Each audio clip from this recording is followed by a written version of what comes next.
Josiah celebrated the Passover to the Lord in Jerusalem, and the Passover lamb was slaughtered on the 14th day of the first month.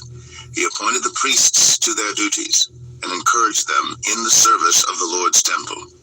He said to the Levites, who instructed all Israel and who had been consecrated to the Lord, "Put the sacred ark in the temple that Solomon, son of David, king of Israel, built. It is not to be carried about on your shoulders. Now serve the Lord your God and his people Israel. Prepare yourselves by families in your divisions, according to the instructions written by David, king of Israel, and by his son Solomon. Stand in the holy place with a group of Levites for each subdivision of the families of your fellow Israelites, the lay people. Slaughter the Passover lambs, consecrate yourselves, and prepare the lambs for your fellow Israelites, doing what the Lord commanded through Moses." Josiah provided for all the lay people who were there a total of 30,000 lambs and goats for the Passover offerings, and also 3,000 cattle, all from the king's own possessions. His officials also contributed voluntarily to the people and the priests and Levites. Hilkiah, Zechariah, and Jehiel, the officials in charge of God's temple, gave the priests 2,600 Passover offerings and 300 cattle. Also, Conaniah, along with Shemaiah and Nethanel, his brothers, and Hashabiah, Jehiel, and Jozabad, the leaders of the Levites, provided 5,000 Passover offerings and 500 head of cattle for the Levites. The service was arranged, and the priests stood in their places with the Levites in their divisions, as the king had ordered. The Passover lambs were slaughtered, and the priests splashed against the altar the blood handed to them, while the Levites skinned the animals. They set aside the burnt offerings to give them to the subdivisions of the families of the people to offer to the Lord, as it is written in the book of Moses. They did the same with the cattle. They roasted the Passover animals over the fire as prescribed, and boiled the holy offerings in pots, cauldrons, and pans, and served them quickly to all the people. After this, they made preparations for themselves and for the priests, because the priests, the descendants of Aaron, were sacrificing the burnt offerings and the fat portions until nightfall. So the Levites made preparations for themselves and for the Aaronic priests. The musicians, the descendants of Asaph, were in the places prescribed by David: Asaph, Heman, and Jeduthun the king's seer. The gatekeepers at each gate did not need to leave their post, because their fellow Levites made the preparations for them.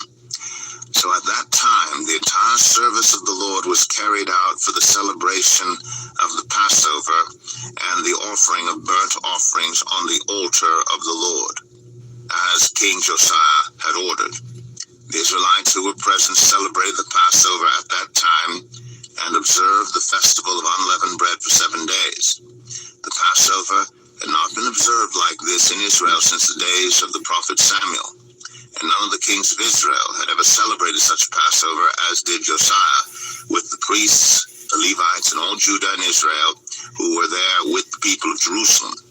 This Passover was celebrated in the 18th year of Josiah's reign. After all this, when Josiah had set the temple in order, Necho, king of Egypt, went up to fight at Carchemish on the Euphrates, and Josiah marched out to meet him in battle. But Necho sent messengers to him, saying, "What quarrel is there, king of Judah, between you and me? It is not you I am attacking at this time, but the house with which I am at war. God has told me to hurry, so stop opposing God who is with me, or he will destroy you." Josiah, however, would not turn away from him, but disguised himself to engage him in battle. He would not listen to what Necho had said at God's command, but went to fight him on the plain of Megiddo. Archers shot King Josiah, and he told his officers, "Take me away, I am badly wounded." So they took him out of his chariot, put him in his other chariot, and brought him to Jerusalem, where he died. He was buried in the tombs of his ancestors, and all Judah and Jerusalem mourned for him. Jeremiah composed laments for Josiah, And to this day, all the male and female singers commemorate Josiah in the laments. These became a tradition in Israel and are written in the laments. The other events of Josiah's reign and his acts of devotion in accordance with what is written in the law of the Lord, all the events from beginning to end, are written in the book of the kings of Israel and Judah. 2 Chronicles 36. And the people of the land took Jehoahaz, son of Josiah, and made him king in Jerusalem in place of his father. Jehoahaz was 23 years old when he became king, and he reigned in Jerusalem 3 months. The king of Egypt dethroned him in Jerusalem and imposed on Judah a levy of 100 talents of silver and a talent of gold. The king of Egypt made Eliakim, a brother of Jehoahaz, king over Judah and Jerusalem, and changed Eliakim's name to Jehoiakim.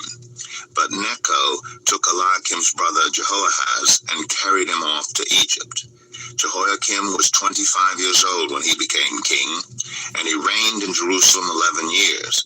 He did evil in the eyes of the Lord his God. Nebuchadnezzar, king of Babylon, attacked him and bound him with bronze shackles to take him to Babylon. Nebuchadnezzar also took to Babylon articles from the temple of the Lord and put them in his temple there.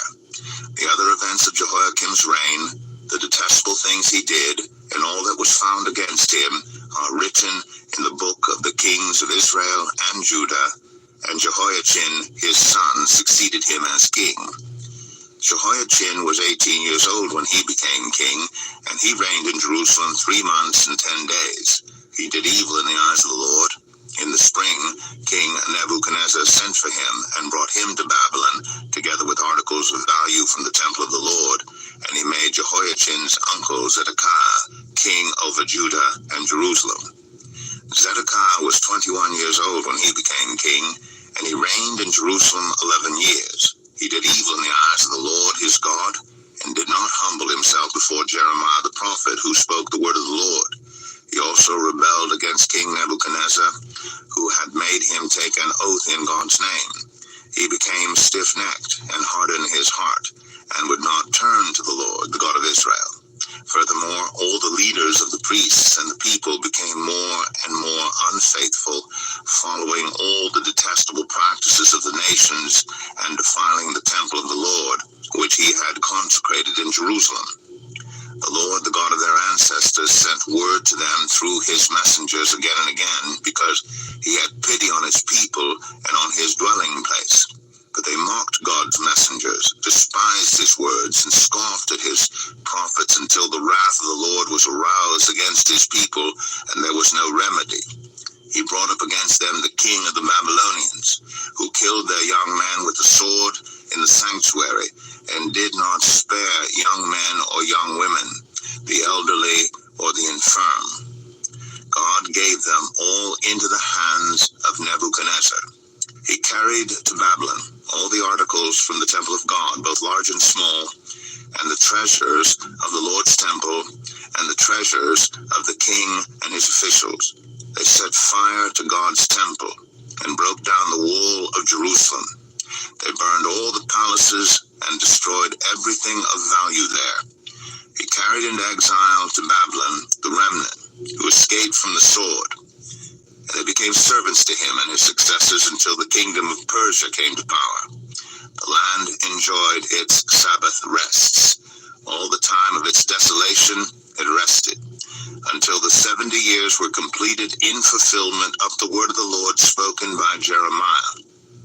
In the first year of Cyrus, king of Persia, in order to fulfill the word of the Lord spoken by Jeremiah, the Lord moved the heart of Cyrus, king of Persia, to make a proclamation throughout his realm, and also to put it in writing. This is what Cyrus, king of Persia, says: The Lord, the God of heaven, has given me all the kingdoms of the earth, and he has appointed me to build a temple for him at Jerusalem in Judah. Any of his people among you may go up, and may the Lord their God be with them. The book of Ezra, chapter 1. In the first year of Cyrus, king of Persia, in order to fulfill the word of the Lord spoken by Jeremiah, the Lord moved the heart of Cyrus, king of Persia, to make a proclamation throughout his realm, and also to put it in writing. This is what Cyrus, king of Persia, says. The Lord, the God of heaven, has given me all the kingdoms of the earth, and he has appointed me to build a temple for him at Jerusalem in Judah. Any of his people among you may go up to Jerusalem in Judah and build the temple of the Lord, the God of Israel, the God who is in Jerusalem, and may their God be with them. And in any locality where survivors may now be living, the people are to provide them with silver and gold, with goods and livestock, and with free will offerings for the temple of God in Jerusalem. Then the family heads of Judah and Benjamin and the priests and Levites, everyone whose heart God had moved, prepared to go up and build the house of the Lord in Jerusalem. All their neighbors assisted them with articles of silver and gold, with goods and livestock, and with valuable gifts, in addition to all the freewill offerings. Moreover, King Cyrus brought out the articles belonging to the temple of the Lord, which Nebuchadnezzar had carried away from Jerusalem and had placed in the temple of his God. Cyrus, king of Persia, had them brought by Mithredath, the treasurer, who counted them out to Sheshbazzar, the prince of Judah. This was the inventory: gold dishes 30, silver dishes 1,000, silver pans 29, gold bowls 30, matching silver bowls 410, other articles 1,000. In all there were 5,400 articles of gold and of silver. Sheshbazzar brought all these along with the exiles when they came up from Babylon to Jerusalem. Ezra 2. Now these are the people of the province who came up from the captivity of the exiles, whom Nebuchadnezzar, king of Babylon, had taken captive to Babylon. They returned to Jerusalem and Judah, each to their own town, in company with Zerubbabel, Joshua, Nehemiah, Seraiah, Realiah, Mordecai, Bilshan, Mispar, Bigvai, Rehum, and Banah. The list of the men of the people of Israel: the descendants of Parosh, 2,172, of Shephatiah, 372, of Era, 775, of Pahath Moab, through the line of Jeshua and Joab, 2,812, of Elam, 1,254, of Zatu, 945, of Zakai, 760, of Bani, 642, of Babai, 623, of Asgad, 1,222, of Adonikam, 666, of Bigvai, 2,056, of Adin, 454, of Ater, through Hezekiah, 98, of Bezai, 323, of Jorah, 112, of Hashem, 223, of Gebar, 95, the men of Bethlehem, 123, of Netopha, 56, of Anathoth, 128, of Asmaveth, 42, of Kiriath Jearim, Kephirah and Beeroth, 743, of Ramah and Gibeah, 621, of Michmash, 122, of Bethel and Ai, 223, of Nebo, 52, of Magbish, 156, of the other Elam, 1,254, of Harim, 320, of Lod, Hadid, and Ono, 725, of Jericho, 345, of Sanaa, 3,630. The priests, the descendants of Jedaiah, through the family of Jeshua, 973, of Immer, 1,052, of Pashur, 1,247, of Harim, 1,017. The Levites, the descendants of Jeshua and Kadmiel, of the line of Hodaviah, 74. The musicians, the descendants of Asaph, 128. The gatekeepers of the temple, the descendants of Shalom, Ater, Talmon, Akub, Haditah, and Shobai, 139. The temple servants, the descendants of Zihha, Hasupha, Tabaoth, Keros, Siaha, Padon, Lebanah, Hagabah, Akub, Hagab, Shalmai, Hanan, Gidel, Gehar, Reaiah, Rezin, Nekoda, Gezam, Uzzah,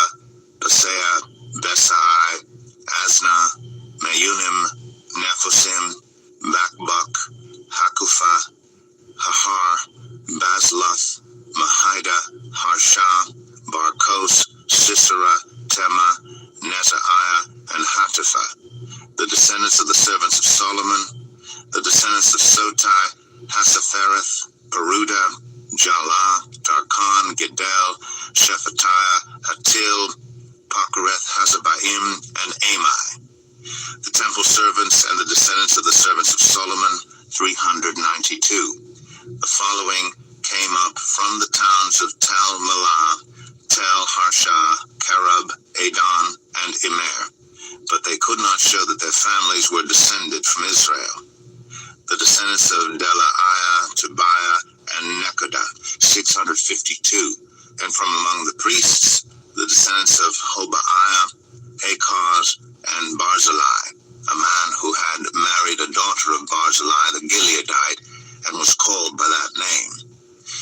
These searched for their family records, but they could not find them, and so they were excluded from the priesthood as unclean. The governor ordered them not to eat any of the most sacred food until there was a priest ministering with the Urim and the Thummim. The whole company numbered 42,360, besides their 7,337 male and female slaves. And they also had 200 male and female singers. They had 736 horses, 245 mules, 435 camels, and 6,720 donkeys. When they arrived at the house of the Lord in Jerusalem, some of the heads of the families gave freewill offerings toward the rebuilding of the house of God on its site. According to their ability, they gave to the treasury for this work 61,000 darricks of gold, 5,000 minas of silver, and 100 priestly garments. The priests, the Levites, the musicians, the gatekeepers, and the temple servants settled in their own towns, along with some of the other people, and the rest of the Israelites settled in their towns. Ezra 3. When the 7th month came, and the Israelites had settled in their towns, the people assembled together as one in Jerusalem. Then Joshua, son of Jozadak, and his fellow priests, and Zerubbabel, son of Shealtiel, and his associates began to build the altar of the God of Israel to sacrifice burnt offerings on it, in accordance with what is written in the law of Moses, the man of God. Despite their fear of the peoples around them, they built the altar on its foundation and sacrificed burnt offerings on it to the Lord, both the morning and evening sacrifices. Then, in accordance with what is written, they celebrated the Festival of Tabernacles with the required number of burnt offerings prescribed for each day. After that, they presented the regular burnt offerings, the new moon sacrifices, and the sacrifices for all the appointed sacred festivals of the Lord, as well as those brought as freewill offerings to the Lord. On the first day of the 7th month, they began to offer burnt offerings to the Lord, though the foundation of the Lord's temple had not yet been laid. Then they gave money to the masons and carpenters, and gave food and drink and olive oil to the people of Sidon and Tyre, so that they would bring cedar logs by sea from Lebanon to Joppa, as authorized by Cyrus, king of Persia. In the 2nd month of the 2nd year after their arrival at the house of God in Jerusalem, Zerubbabel, son of Shealtiel, Joshua, son of Jozadak, and the rest of the people, the priests and Levites, and all who had returned from the captivity to Jerusalem, began the work. They appointed Levites 20 years old and older to supervise the building of the house of the Lord. Joshua and his sons and brothers, and Kadmiel and his sons, descendants of Hodaviah, and the sons of Henadad, and their sons and brothers, all Levites, joined together in supervising those working on the house of God. When the builders laid the foundation of the temple of the Lord, the priests in their vestments and with trumpets, and the Levites, the sons of Asaph, with cymbals, took their places to praise the Lord, as prescribed by David, king of Israel.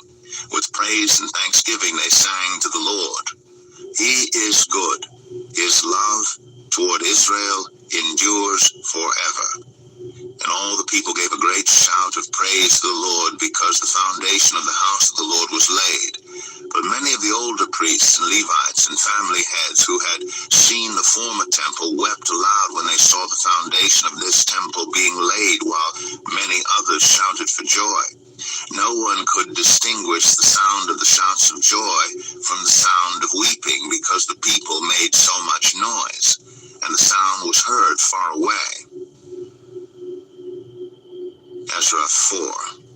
When the enemies of Judah and Benjamin heard that the exiles were building a temple for the Lord, the God of Israel, they came to Zerubbabel and to the heads of the families and said, "Let us help you build, because like you, we seek your God and have been sacrificing to him since the time of Esarhaddon, king of Assyria, who brought us here." But Zerubbabel, Joshua, and the rest of the heads of the families of Israel answered, "You have no part with us in building a temple to our God. We alone will build it for the Lord, the God of Israel, as King Cyrus, the king of Persia, commanded us." Then the peoples around them set out to discourage the people of Judah and make them afraid to go on building. They bribed officials to work against them and frustrate their plans during the entire reign of Cyrus, king of Persia, and down to the reign of Darius, king of Persia.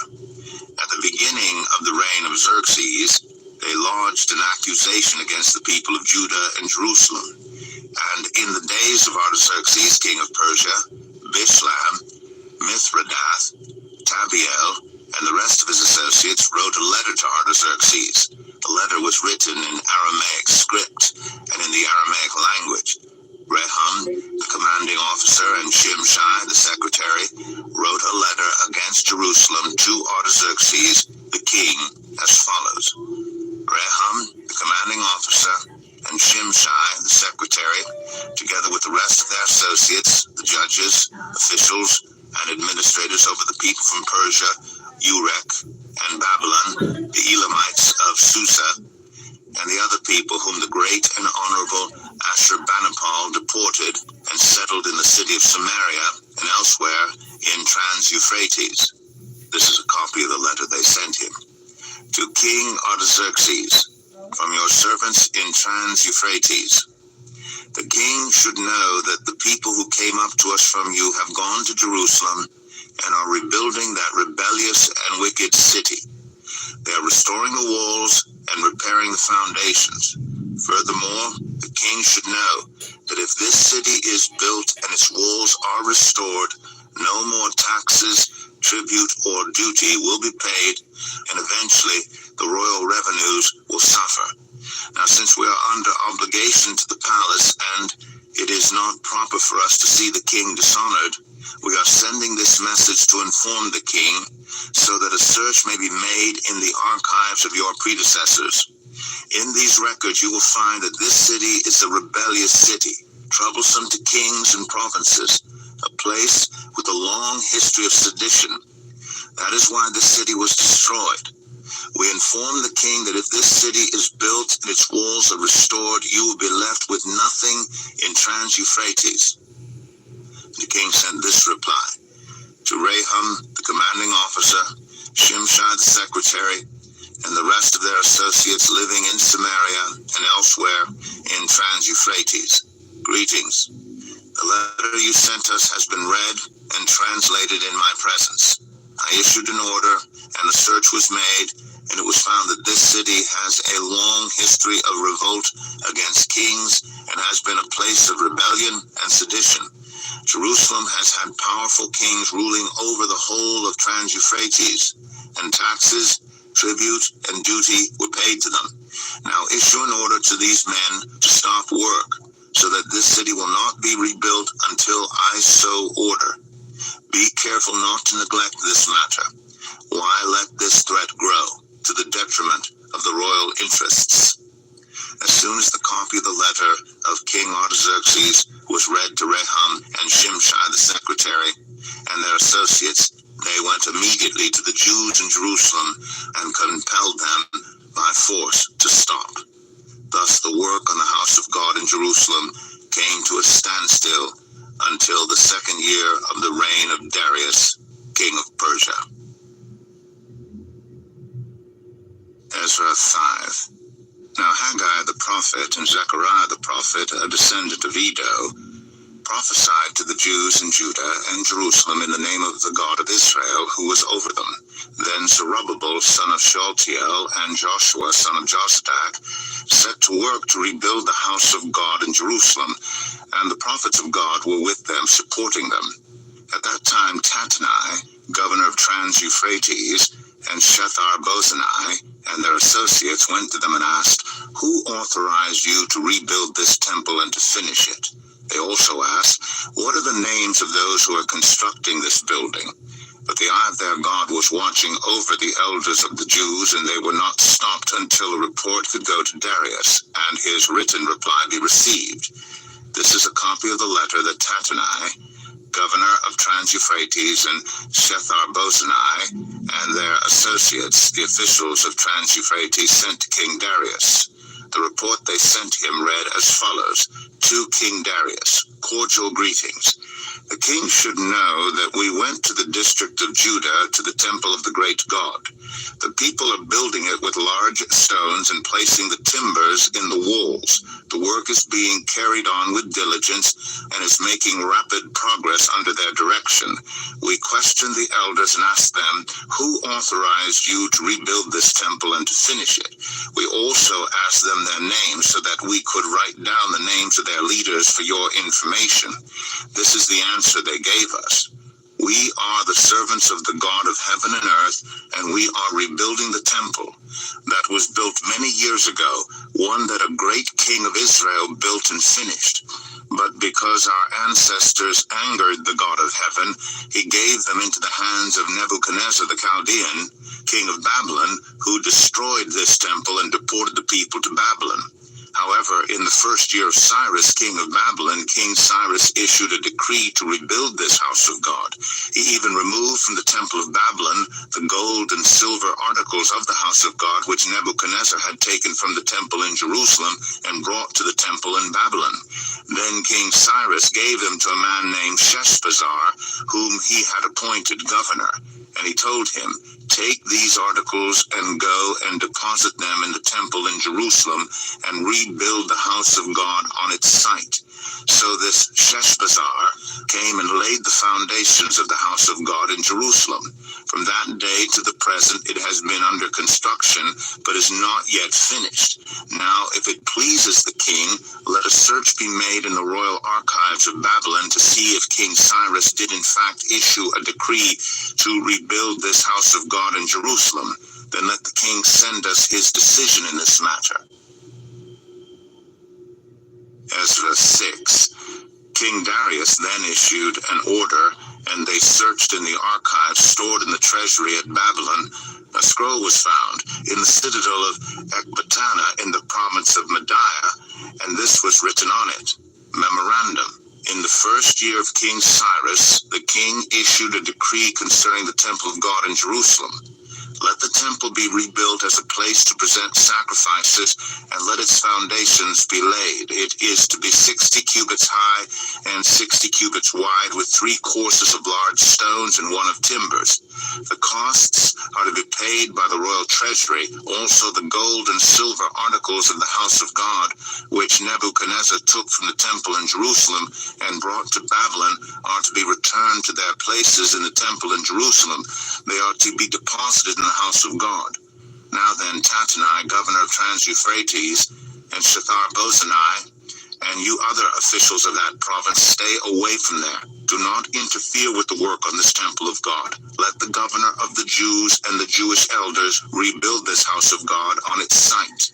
Moreover, I hereby decree what you are to do for these elders of the Jews in the construction of this house of God. Their expenses are to be fully paid out of the royal treasury from the revenues of Trans-Euphrates, so that the work will not stop.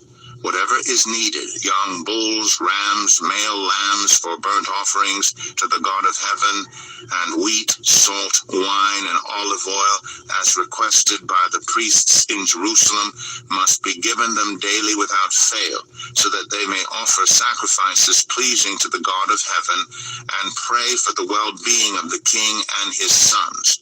Furthermore, I decree that if anyone defies this edict, a beam is to be pulled from their house, and they are to be impaled on it. And for this crime their house is to be made a pile of rubble. May God, who has caused his name to dwell there, overthrow any king or people who lifts a hand to change this decree or to destroy this temple in Jerusalem. I, Darius, have decreed it. Let it be carried out with diligence. Then, because of the decree King Darius had sent, Tattenai, governor of Trans-Euphrates, and Shethar-Bozenai and their associates carried it out with diligence. So the elders of the Jews continued to build and prosper under the preaching of Haggai, the prophet, and Zechariah, a descendant of Iddo. They finished building the temple according to the command of the God of Israel and the decrees of Cyrus, Darius, and Artaxerxes, kings of Persia. The temple was completed on the 3rd day of the month Adar, in the 6th year of the reign of King Darius. Then the people of Israel, the priests, the Levites, and the rest of the exiles, celebrated the dedication of the house of God with joy. For the dedication of this house of God, they offered 100 bulls, 200 rams, 400 male lambs, and as a sin offering for all Israel, 12 male goats, one for each of the tribes of Israel. And they installed the priests in their divisions and the Levites in their groups for the service of God at Jerusalem, according to what is written in the book of Moses. On the 14th day of the 1st month, the exiles celebrated the Passover. The priests and Levites had purified themselves and were all ceremonially clean. The Levites slaughtered the Passover lamb for all the exiles, for their relatives, the priests, and for themselves. So the Israelites who had returned from the exile ate it together with all who had separated themselves from the unclean practices of their Gentile neighbors in order to seek the Lord, the God of Israel. For 7 days they celebrated with joy the festival of unleavened bread, because the Lord had filled them with joy by changing the attitude of the king of Assyria, so that he assisted them in the work on the house of God, the God of Israel. Ezra 7.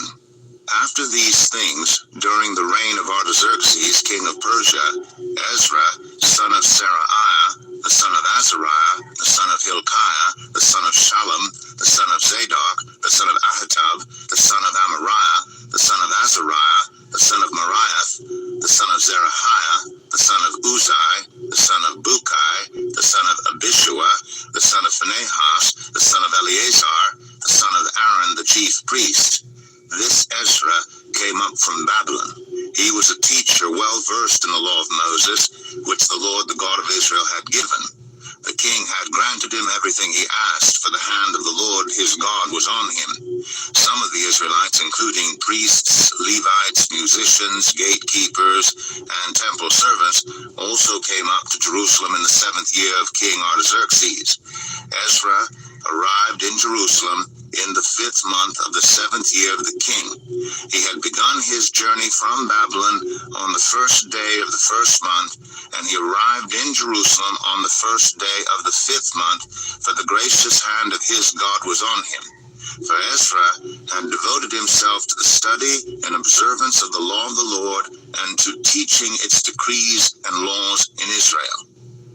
This is a copy of the letter King Artaxerxes had given to Ezra the priest, a teacher of the law, a man learned in matters concerning the commands and decrees of the Lord for Israel. Artaxerxes, king of kings. To Ezra the priest, teacher of the law of the God of heaven, greetings. Now I decree that any of the Israelites in my kingdom, including priests and Levites, who volunteer to go to Jerusalem with you may go. You are sent by the king and his 7 advisors to inquire about Judah and Jerusalem with regard to the law of your God, which is in your hand. Moreover, you are to take with you the silver and gold that the king and his advisors have freely given to the God of Israel, whose dwelling is in Jerusalem, together with all the silver and gold you may obtain from the province of Babylon, as well as the freewill offerings of the people and priests for the temple of their God in Jerusalem. With this money be sure to buy bulls, rams, and male lambs, together with their grain offerings and drink offerings, and sacrifice them on the altar of the temple of your God in Jerusalem. You and your fellow Israelites may then do whatever seems best with the rest of the silver and gold in accordance with the will of your God. Deliver to the God of Jerusalem all the articles entrusted to you for worship in the temple of your God, and anything else needed for the temple of your God that you are responsible to supply, you may provide from the royal treasury. Now I, King Artaxerxes, decree that all the treasurers of Trans-Euphrates are to provide with diligence whatever Ezra the priest, the teacher of the law of the God of heaven, may ask of you, up to 100 talents of silver, 100 cores of wheat, 100 baths of wine, 100 baths of olive oil, and salt without limit. Whatever the God of heaven has prescribed, let it be done with diligence for the temple of the God of heaven. Why should his wrath fall on the realm of the king and of his sons?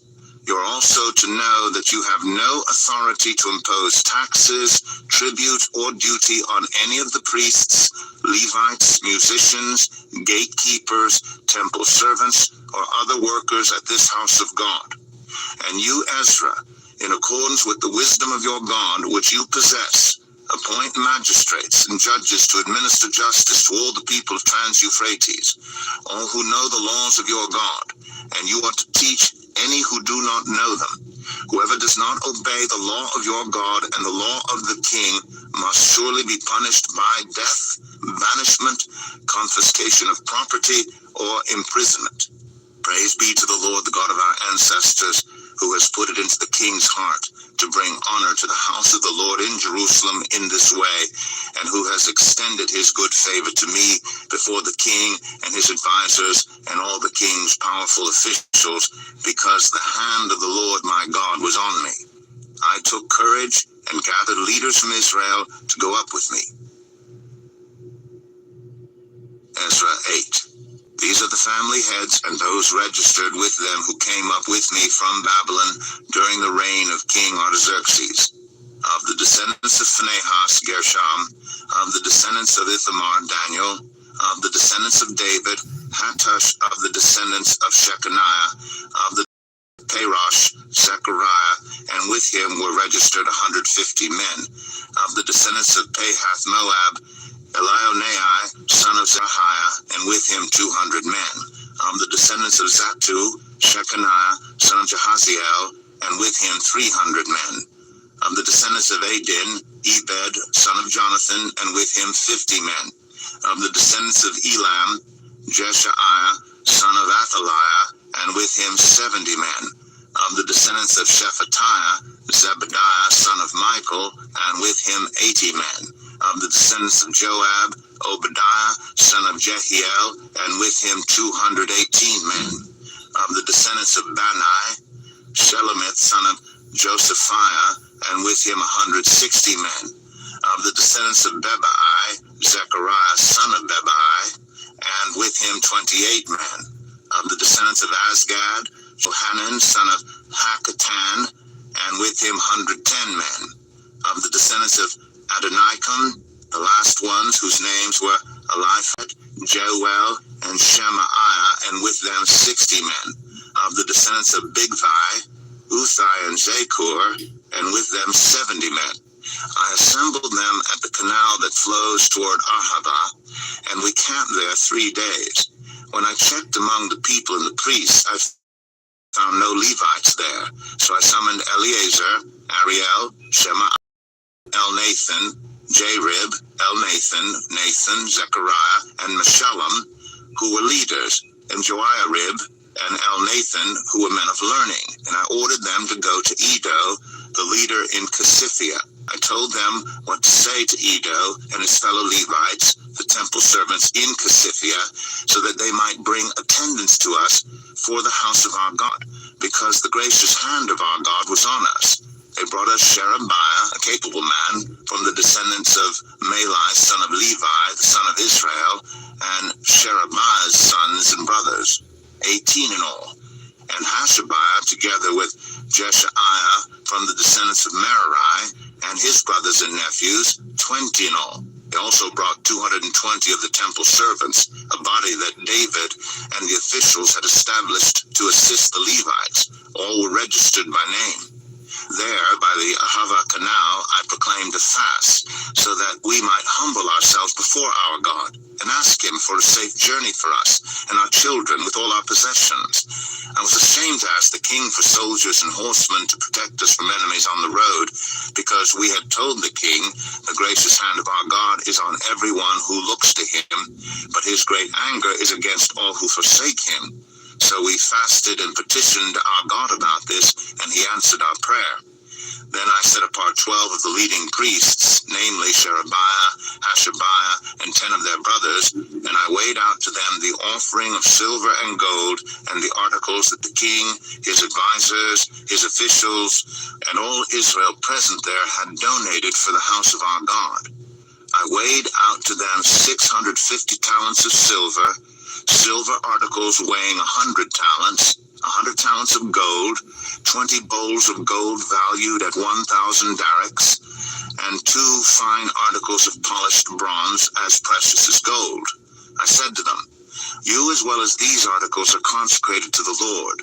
The silver and gold are a free will offering to the Lord, the God of your ancestors. Guard them carefully until you weigh them out in the chambers of the house of the Lord in Jerusalem before the leading priests and the Levites and the family heads of Israel.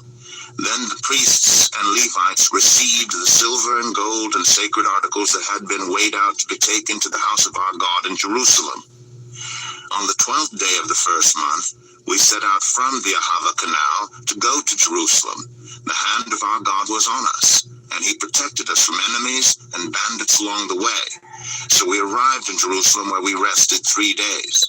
On the 4th day, in the house of our God, we weighed out the silver and gold and the sacred articles into the hands of Meremoth, son of Uriah the priest.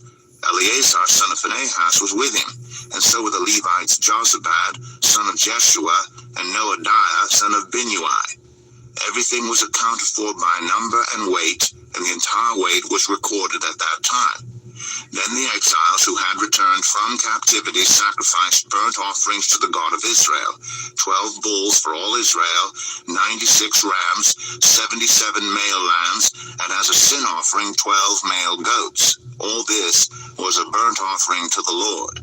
They also delivered the king's orders to the royal satraps and to the governors of Trans-Euphrates, who then gave assistance to the people and to the house of God.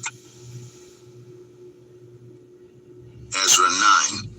After these things had been done, the leaders came to me and said, the people of Israel, including the priests and the Levites, have not kept themselves separate from the neighboring peoples with their detestable practices, like those of the Canaanites, Hittites, Perizzites, Jebusites, Ammonites, Moabites, Egyptians, and Amorites. They have taken some of their daughters as wives for themselves and their sons, and have mingled the holy race with the peoples around them. And the leaders and officials have led the way in this unfaithfulness. When I heard this, I tore my tunic and cloak, pulled hair from my head and beard, and sat down appalled. Then everyone who trembled at the words of the God of Israel gathered around me because of this unfaithfulness of the exiles. And I sat there appalled until the evening sacrifice. Then, at the evening sacrifice, I rose from my self-abasement, with my tunic and cloak torn, and fell on my knees with my hands spread out to the Lord my God and prayed, I am too ashamed and disgraced, my God, to lift up my face to you, because our sins are higher than our heads, and our guilt has reached to the heavens. From the days of our ancestors until now, our guilt has been great. Because of our sins, we and our kings and our priests have been subjected to the sword and captivity, to pillage and humiliation at the hand of foreign kings as it is today. But now, for a brief moment, the Lord our God has been gracious in leaving us a remnant, and giving us a firm place in his sanctuary. And so our God gives light to our eyes and a little relief in our bondage. Though we are slaves, our God has not forsaken us in our bondage. He has shown us kindness in the sight of the kings of Persia. He has granted us new life to rebuild the house of our God and repair its ruins. And he has given us a wall of protection in Judah and Jerusalem. But now, our God, what can we say after this? For we have forsaken the commands you gave to your servants, the prophets, when you said, the land you are entering to possess is a land polluted by the corruption of its peoples. By their detestable practices, they have filled it with their impurity from one end to the other. Therefore, do not give your daughters in marriage to their sons, or take their daughters for your sons. Do not seek a treaty of friendship with them at any time, that you may be strong and eat the good things of the land, and leave it to your children as an everlasting inheritance. What has happened to us is a result of our evil deeds and our great guilt, and yet, our God, you have punished us less than our sins deserved, and have given us a remnant like this. Shall we then break your commands again and intermarry with the peoples who commit such detestable practices? Would you not be angry enough with us to destroy us, leaving us no remnant or survivor? Lord, the God of Israel, you are righteous. We are left this day as a remnant. Here we are before you in our guilt, though because of it not one of us can stand in your presence. Ezra 10. While Ezra was praying and confessing, weeping, and throwing himself down before the house of God, a large crowd of Israelites, men, women, and children, gathered around him. They too wept bitterly. Then Shechaniah, son of Jehiel, one of the descendants of Elam, said to Ezra, we have been unfaithful to our God by marrying foreign women from the peoples around us. But in spite of this, there is still hope for Israel. Now let us make a covenant before our God to send away all these women and their children in accordance with the counsel of my Lord and of those who fear the commands of our God. Let it be done according to the law. Rise up. This matter is in your hands. We will support you. So take courage and do it. So Ezra rose up and put the leading priests and Levites and all Israel under oath to do what had been suggested, and they took the oath. Then Ezra withdrew from before the house of God and went to the room of Jehohanan, son of Eliashib. While he was there, he ate no food and drank no water, because he continued to mourn over the unfaithfulness of the exiles. A proclamation was then issued throughout Judah and Jerusalem for all the exiles to assemble in Jerusalem. Anyone who failed to appear within 3 days would property in accordance with the decision of the officials and elders, and would himself be expelled from the assembly of the exiles. Within the 3 days, all the men of Judah and Benjamin had gathered in Jerusalem. And on the 20th day of the 9th month, all the people were sitting in the square before the house of God, greatly distressed by the occasion and because of the rain. Then Ezra the priest stood up and said to them, you have been unfaithful. You have married foreign women, adding to Israel's guilt. Now honor the Lord, the God of your ancestors, and do his will. Separate yourselves from the peoples around you and from your foreign wives. The whole assembly responded with a loud voice, you are right. We must do as you say. But there are many people here, and it is the rainy season, so we cannot stand outside. Besides, this matter cannot be taken care of in a day or two, because we have sinned greatly in this thing. Let our officials act for the whole assembly. Then let everyone in our towns who has married a foreign woman come at a set time, along with the elders and judges of each town, until the fierce anger of our God in this matter is turned away from us. Only Jonathan, son of Asahel, and Jazaiah, son of Tikvah, supported by Meshullam and Shabbathai, the Levite, opposed this. So the exiles did as was proposed. Ezra the priest selected men who were family heads, one from each family division, and all of them designated by name. On the first day of the 10th month, they sat down to investigate the cases, and by the first day of the first month, they finished dealing with all the men who had married foreign women. Among the descendants of the priests, the following had married foreign women. From the descendants of Joshua, son of Josadak, and his brothers, Masaiah, Eleazar, Jarib, and Gedaliah. They all gave their hands in pledge to put away their wives, and for their guilt they each presented a ram from the flock as a guilt offering. From the descendants of Immer, Hanani, and Zebediah. From the descendants of Harim, Masaiah, Elijah, Shemaiah, Jehiel, and Uzziah. From the descendants of Pashur, Elionai, Masaiah, Ishmael, Nethanel, Jozabad, and Elasa. Among the Levites, Jozabad, Shimei, Kelaiah, that is Kelita, Pethahiah, Judah, and Eleazar.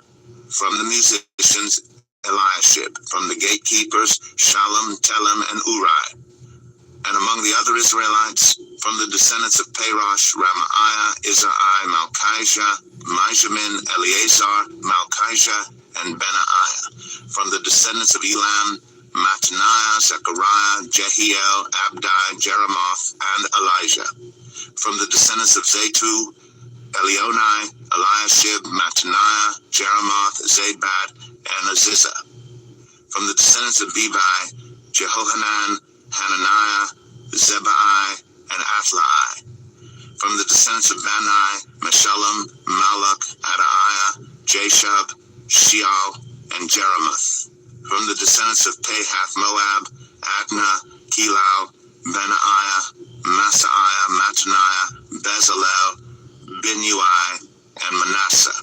From the descendants of Harim, Eleazar, Ashijah, Malchijah, Shemaiah, Shimeon, Benjamin, Malach, and Shemariah. From the descendants of Hashem, Mattaniah, Matata, Zabad, Eliphalet, Jeremiah, Manasseh, and Shimei.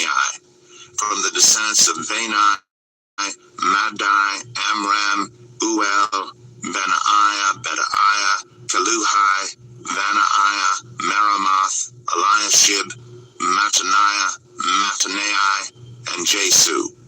From the descendants of Binui, Shimei, Shelemiah, Nathan, Adaiah, Machnadabiah, Shashai, Sharai, Azarel, Shelemiah, Shemariah, Shalom, Amariah, and Joseph.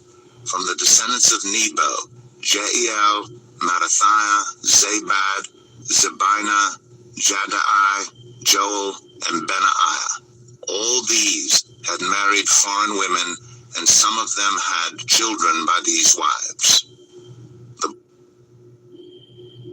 The Book of Nehemiah, Chapter 1. The words of Nehemiah, son of Hakaliah. In the month of Kislev, in the 20th year, while I was in the citadel of Susa, Hanani, one of my brothers, came from Judah with some other men, and I questioned them about the Jewish remnant that had survived the exile, and also about Jerusalem. They said to me, "Those who survived the exile and are back in the province are in great trouble and disgrace. The wall of Jerusalem is broken down, and its gates have been burned with fire." When I heard these things, I sat down and wept. For some days I'd mourned and fasted and prayed before the God of heaven.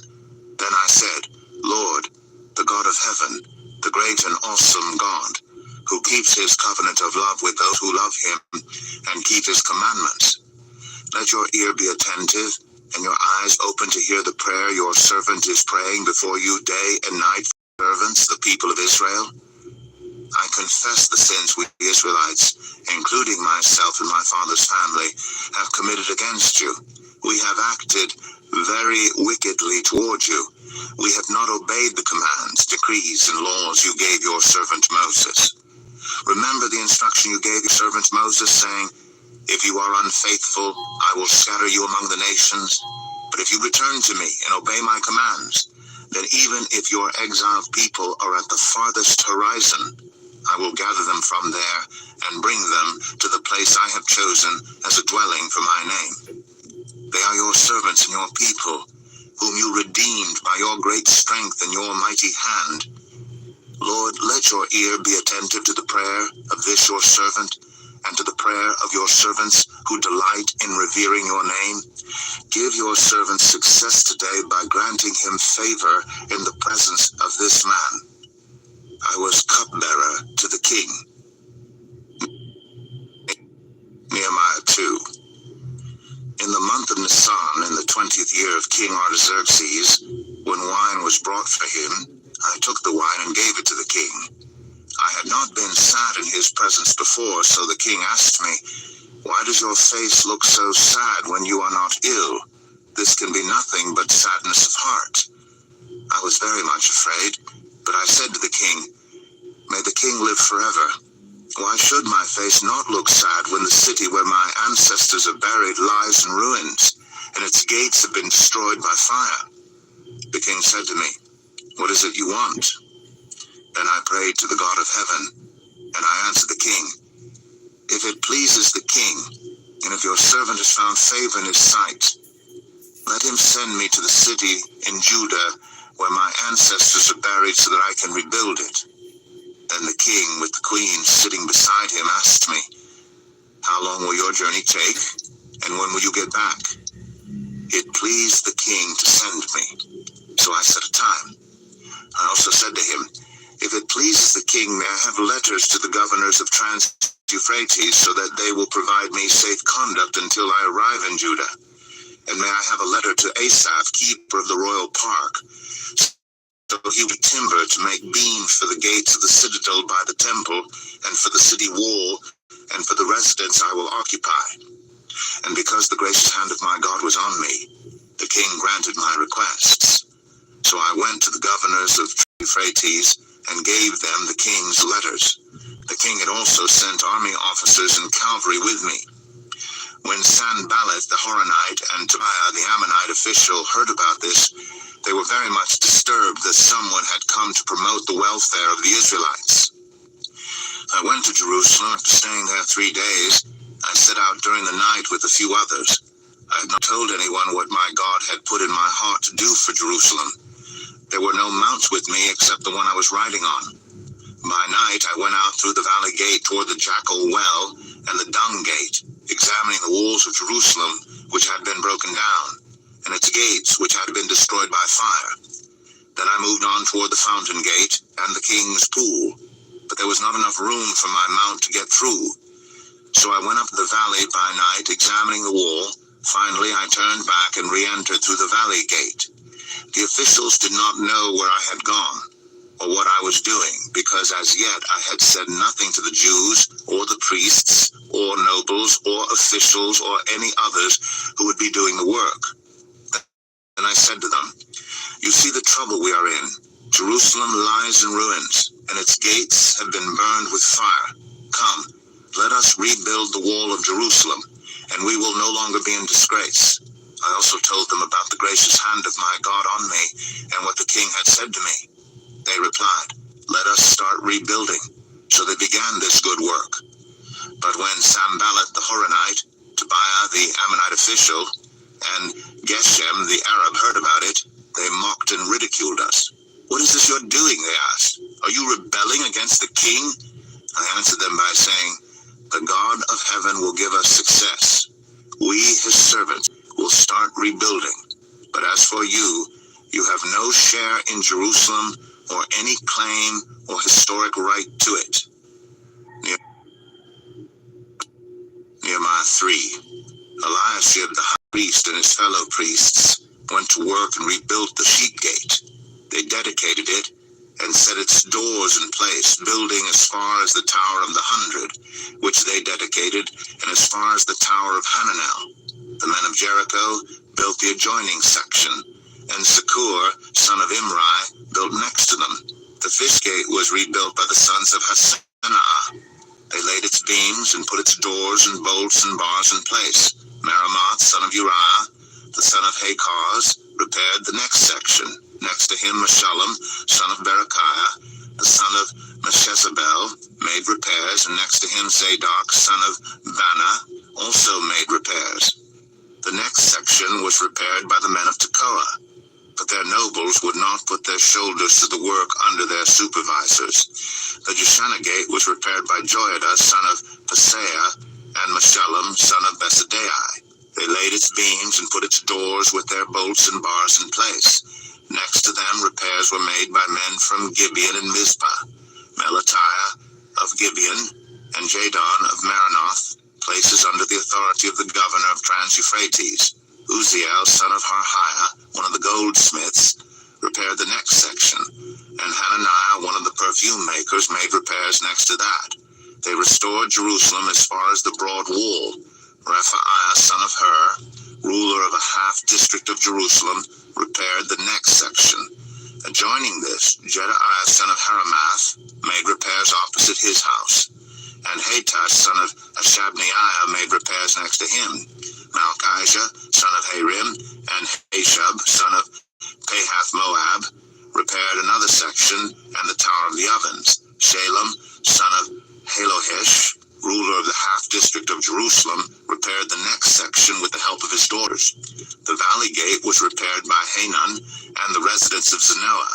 They rebuilt it and put its doors with their bolts and bars in place.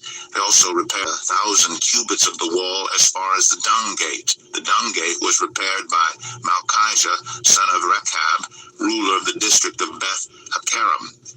He rebuilt it and put its doors with their bolts and bars in place. The Fountain Gate was repaired by Shalon, son of Kol-Hoseh, ruler of the district of Mizpah.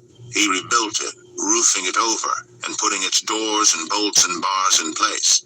He also repaired the wall of the pool of Siloam by the king's garden, as far as the steps going down from the city of David. Beyond him, Nehemiah, son of Azbuk, ruler of a half-district of Beth Zur, made repairs up to a point opposite the tombs of David, as far as the artificial pool and the house of the heroes.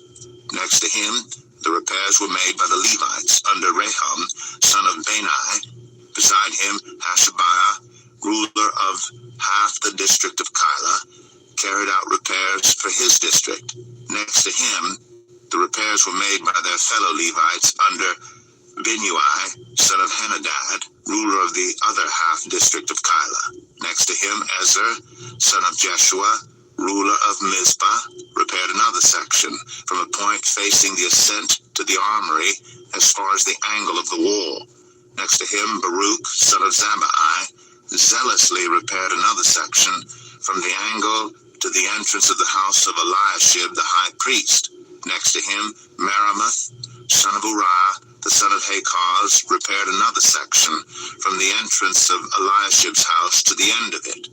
The repairs next to him were made by the priests from the surrounding region. Beyond them, Benjamin and Hashub made repairs in front of their house, and next to them, Azariah, son of Maaseiah, the son of Ananiah, made repairs beside his house. Next to him, Binnui, son of Henadad, repaired another section from Azariah's house to the angle and the corner. And Palal, son of Uzai, worked opposite the angle and the tower projecting from the upper palace near the court of the guard. Next to him, Pedaiah, son of Parosh, and the temple servants living on the hill of Ophel made repairs up to a point opposite the water gate toward the east and the projecting tower. Next to them, the men of Tekoa repaired another section from the great projecting tower to the wall of Ophel. Above the horse gates, the priests made repairs, each in front of his own house. Next to them, Zadok, son of Immer, made repairs opposite his house. Next to him, Shemaiah, son of Shechaniah, the guard at the east gate, made repairs. Next to him, Hananiah, son of Shelemiah, and Hanan, the sixth son of Zalath, repaired another section. Next to them, Meshullam, son of Berechiah, made repairs opposite his living quarters. Next to him, Malchijah, one of the goldsmiths, made repairs as far as the house of the temple servants and the merchants opposite the inspection gate, and as far as the room above the corner. And between the room above the corner and the sheep gate, the goldsmiths and merchants made repairs. Nehemiah 4. When Sanballat heard that we were rebuilding the wall, He became angry and was greatly incensed. He ridiculed the Jews, and in the presence of his associates and the army of Samaria, he said, "What are those feeble Jews doing? Will they restore their wall? Will they offer sacrifices? Will they finish in a day? Can they bring the stones back to life from those heaps of rubble burned as they are?" Tobiah the Ammonite, who was at his side, "What are they building? Even a fox climbing up on it would break down their wall of stones. Hear us, our God, for we are despised. Turn their insults back on their own heads. Give them over as plunder in a land of captivity. Do not cover up their guilt or blot out their sins from your sight, for they have thrown insults in the face of the builders." So we rebuilt the wall till all of it reached half its height, for the people worked with all their heart. But when Sanballat, Tobiah, the Arabs, the Ammonites, and the people of Ashdod heard that the repairs to Jerusalem's walls had gone ahead and that the gaps were being closed, they were very angry. They all plotted together to come and fight against Jerusalem and stir up trouble against it. But we prayed to our God and posted a guard day and night to meet this threat. Meanwhile, the people in Judah said, "The strength of the laborers is giving out, and there is so much rubble that we cannot rebuild the wall." Also, our enemies said, "Before they know it or see us, we will be right there among them and will kill them and put an end to the work." Then the Jews who lived near them came and told us 10 times over, "Wherever you turn, they will attack us." Therefore I stationed some of the people behind the lowest points of the wall at the exposed places, posting them by families with their swords, spears, and bows. After I looked things over, I stood up and said to the nobles, the officials, and the rest of the people, "Don't be afraid of them. Remember the Lord, who is great and awesome, and fight for your families, your sons and your daughters, your wives and your homes." When our enemies heard that we were aware of their plot, and that God had frustrated it, we all returned to the wall, each to our own work. From that day on, half of my men did the work, while the other half were equipped with spears, shields, bows, and armor. The officers posted themselves behind all the people of Judah who were building the wall. Those who carried materials did their work with one hand and held a weapon in the other. And each of the builders wore his sword at his side as he worked, but the man who sounded the trumpet stayed with me. Then I said to the nobles, the officials, and the rest of the people, "The work is extensive and spread out, and we are widely separated from each other along the wall. Wherever you hear the sound of the trumpet, join us there.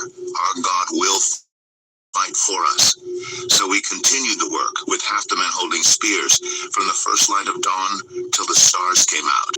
At that time I also said to the people, "Have every man and his helper stay inside Jerusalem at night, so they can serve us as guards by night and as workers by day.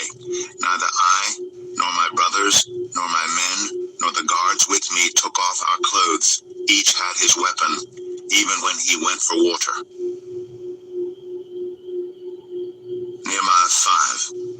Now the men and their wives raised a great outcry against their fellow Jews. Some were saying, "We and our sons and daughters are numerous. In order for us to eat and stay alive, we must get grain." Others were saying, "We are mortgaging our fields, our vineyards, and our homes to get grain during the famine." Still others were saying, "We have had to borrow money to pay the king's tax on our fields and vineyards. Although we are of the same flesh and blood as our fellow Jews, and though our children are as good as theirs, yet we have to subject our sons and daughters to slavery. Some of our daughters have already been enslaved, but we are powerless because our fields and our vineyards belong to others." When I heard their outcry and these charges, I was very angry. I pondered them in my mind and then accused the nobles and officials. I told them, "You are charging your own people interest." So I called together a large meeting to deal with them and said, "As far as possible, we have bought back our fellow Jews who were sold to the Gentiles. Now you are selling your own people, only for them to be sold back to us." They kept quiet because they could find nothing to say. So I continued, "What you are doing is not right. Shouldn't you walk in the fear of our God to avoid the reproach of our Gentile enemies? I and my brothers and my men sending the people money and grain. But let us stop charging interest. Give back to them immediately their fields, vineyards, olive groves, and houses, and also the interest you are charging them, 1% of the money, grain, new wine, and olive oil. We will give it back, they said, and we will demand anything more from them. We will do as you say. Then I summoned the priests and made the nobles and officials take an oath to do what they had promised. I also shook out the folds of my robe and said, in this way, may God shake out of their house and possessions anyone who does not keep this promise. So may such a person be shaken out and emptied. And the whole assembly said, Amen, and praised the Lord, and the people did as they had promised.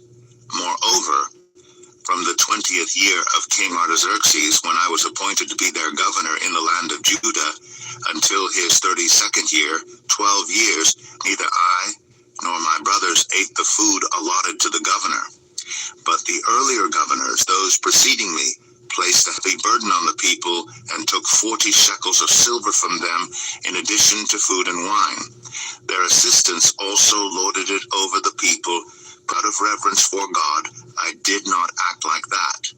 Instead, I devoted myself to the work on this wall. All my men were assembled there for the work. We did not acquire any land. Furthermore, 150 Jews and officials ate at my table, as well as those who came to us from the surrounding nations. Each day 1 ox, 6 choice sheep, and some poultry were prepared for me, and every 10 days an abundant supply of wine of all kinds. In spite of all this, I never demanded the food allotted to the governor because the demands were heavy on these people. Remember me with favor, my God, for all I have done for these people. Nehemiah 6.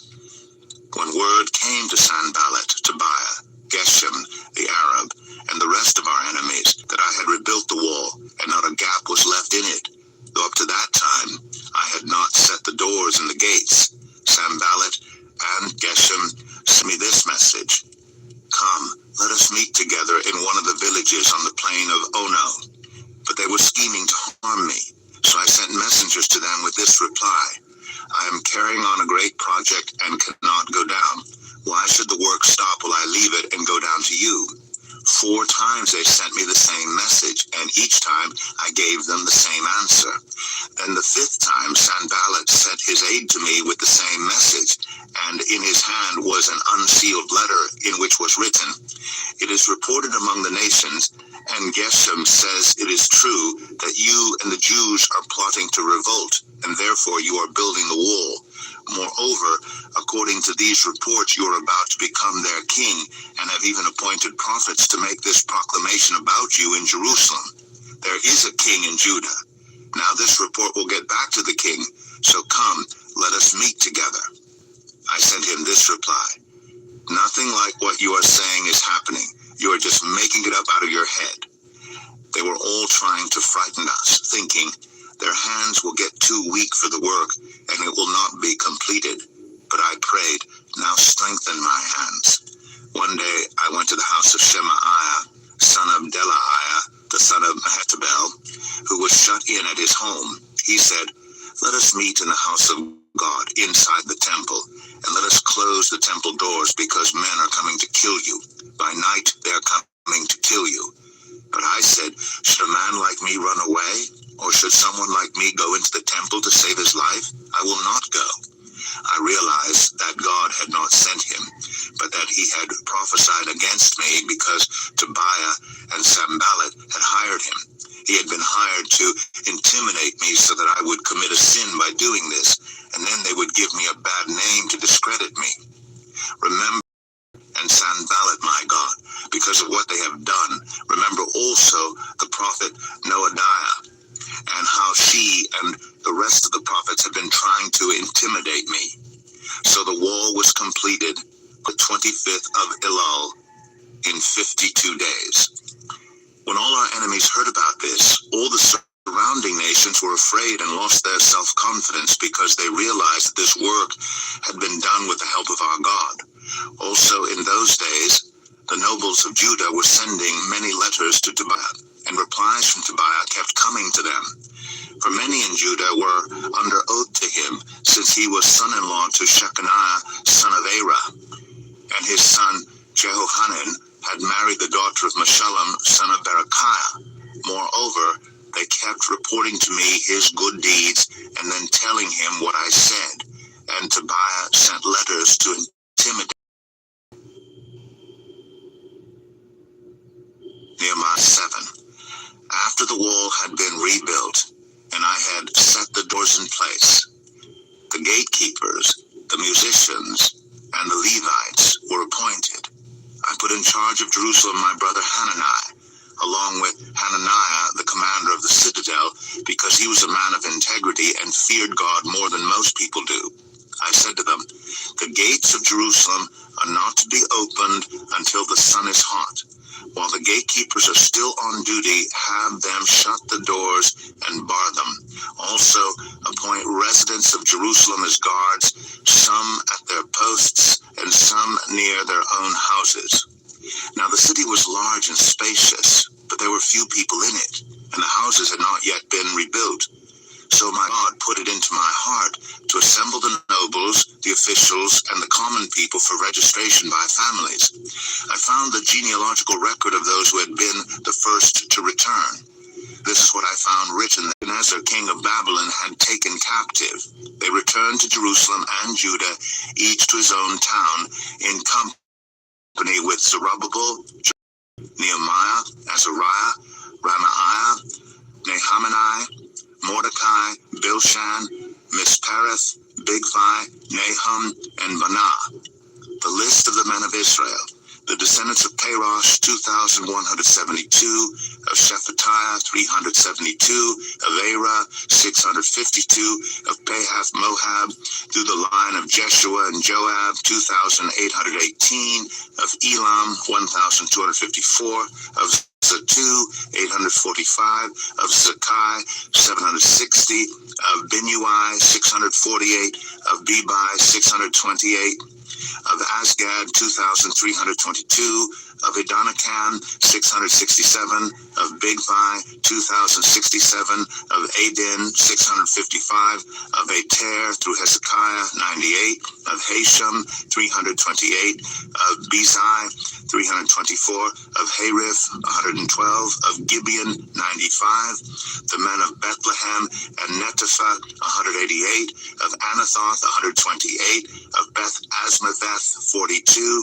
of Kiriath Jearim, Kephirah and Beeroth, 743, of Ramah and Gibeah, 621, of Michmash, 122, of Bethel and Ai, 123, of the other Nebo, 52, of the other Elam, 1,254, of Harim, 320, of Jericho, 345, of Lod, Hadid and Ono, 721, of Sanaa, 3,930. The priests, the descendants of Jedaiah through the family of Jeshua, 973, of Immer, 1,052, of Pashur, 1,247, of Harim, 1,017. The Levites, the descendants of Jeshua, through Kadmiel, through the line of Hodaviah, 74. The musicians, the descendants of Asaph, 148. The gatekeepers, the descendants of Shalom, Ater, Talmon, Akub, Hadattah, and Shobai, 138. The temple servants, the descendants of Ziha, Hasapha, Tabaoth, Keros, Siah, Padon, Lebanah, Hagabah, Shalmai, Hanan, Gedel, Gehar, Raiah, Rezin, Nekoda, Gezam, Uzzah, Paseah, Besai, Meunim, Nephusim, Bakbuk, Hakapha, Harhur, Bazluth, Mehida, Harsha, Barkos, Sisera, Tema, Neziah, and Hatapha. The descendants of the servants of Solomon, the descendants of Sotai, Sophereth, Perida, Jala, Darkon, Gedel, Shephatiah, Hatil, Pokereth, Hazabaim, and Ammon. The temple servants and the descendants of the servants of Solomon, 392. The following came up from the towns of Tel Malah, Tel Harsha,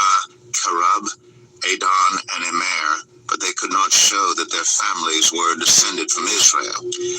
The descendants of Delaiah, Tobiah, and Nekoda, 642. And from among the priests, the descendants of Hobaiah, Hakaz, and Barzillai, a man who had married a daughter of Barzillai the Gileadite, and was called by that name. These searched for their family records, but they could not find them, so they were excluded from the priesthood as unclean. The governor, therefore, ordered them not to eat any of the most sacred food until there should be a priest ministering with the Urim and Thummim. The whole company numbered 42,360, besides their 7,337 male and female slaves, and they also had 245 male and female singers. There were 736 horses, 245 mules, 435 camels, and 6,720 donkeys. Some of the heads of the families contributed to the work. The governor gave to the treasury 1,000 darracks of gold, 50 bowls, and 530 garments for priests. Some of the heads of the families gave to the treasury for the work 20,000 darracks of gold and 2,200 minas of silver. The total given by the rest of the people was 20,000 darracks of gold, 2,000 minas of silver, and 67 garments for priests. The priests, the Levites, the gatekeepers, the musicians, and the temple servants, along with certain of the people and the rest of the Israelites, settled in their own towns. When the 7th month came, and the Israelites had settled in their towns, Nehemiah 8. All the people came together as one in the square before the water gate.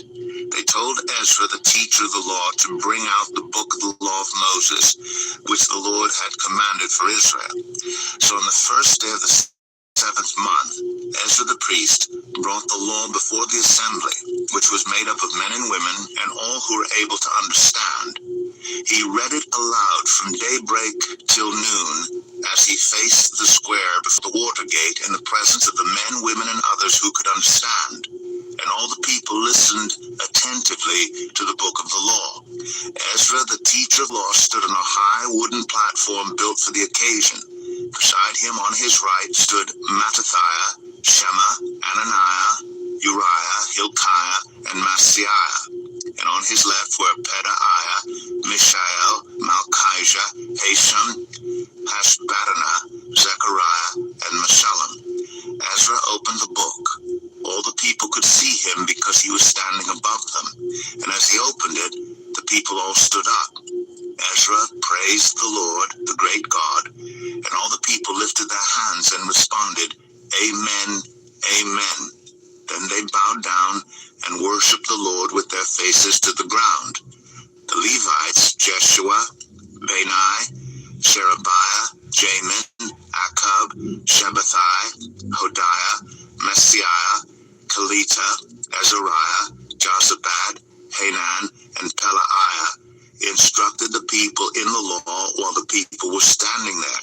They read from the book of the law of God, making it clear and giving the meaning so that the people understood what was being read. Then Nehemiah the governor, Ezra the priest and teacher of the law, and the Levites who were instructing the people said to them all, This day is holy to the Lord your God. Do not mourn or weep. For all the people had been weeping as they listened to the words of the law. Nehemiah said, Go and enjoy choice food and sweet drinks, and send some to those who have nothing prepared. This day is holy to our Lord. Do not grieve, for the joy of the Lord is your strength. The Levites calmed all the people, saying, Be still, for this is a holy day. Do not grieve. Then all the people went away to eat and drink, to send portions of food, and to celebrate with great joy, because they now understood the words that had been made known to them.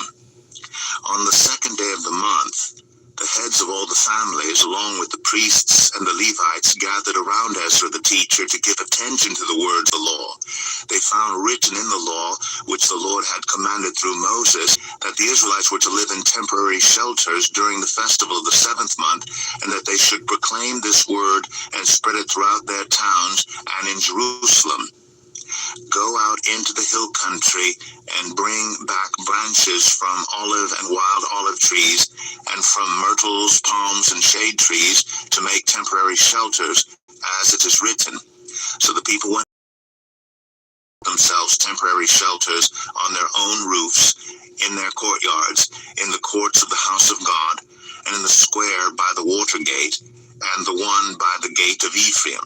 The whole company that had returned from exile built temporary shelters and lived in them. From the days of Joshua son of Nun until that day, the Israelites had not celebrated it like this, and their joy was very great. Day after day, from the first day to the last, Ezra read from the book of the law of God. They celebrated the festival for 7 days, and on the 8th day, in accordance with the regulation, there was an assembly. Nehemiah 9. On the 24th day of the same month, the Israelites gathered together, fasting and wearing sackcloth and putting dust on their heads. Those of Israelite descent had separated themselves from all foreigners. They stood in their places and confessed their sins and the sins of their ancestors. They stood where they were and read from the book of the law of the Lord their God for a quarter of the day, and spent another quarter in confession and in worshiping the Lord their God. Standing on the stairs of the Levites were Jeshua, Bani, Kadmiel, Shebaniah, Bunai, Sherebiah, Bani, and Kenani. They cried out with loud voices to the Lord their God, and the Levites, Jeshua, Kadmiel, Bani, Hadniah, Sherebiah, Hodiah, Shebaniah, and Pethahiah said, Stand up and praise the Lord your God, who is from everlasting to everlasting. Blessed be your glorious name, and may it be exalted above all blessing and praise.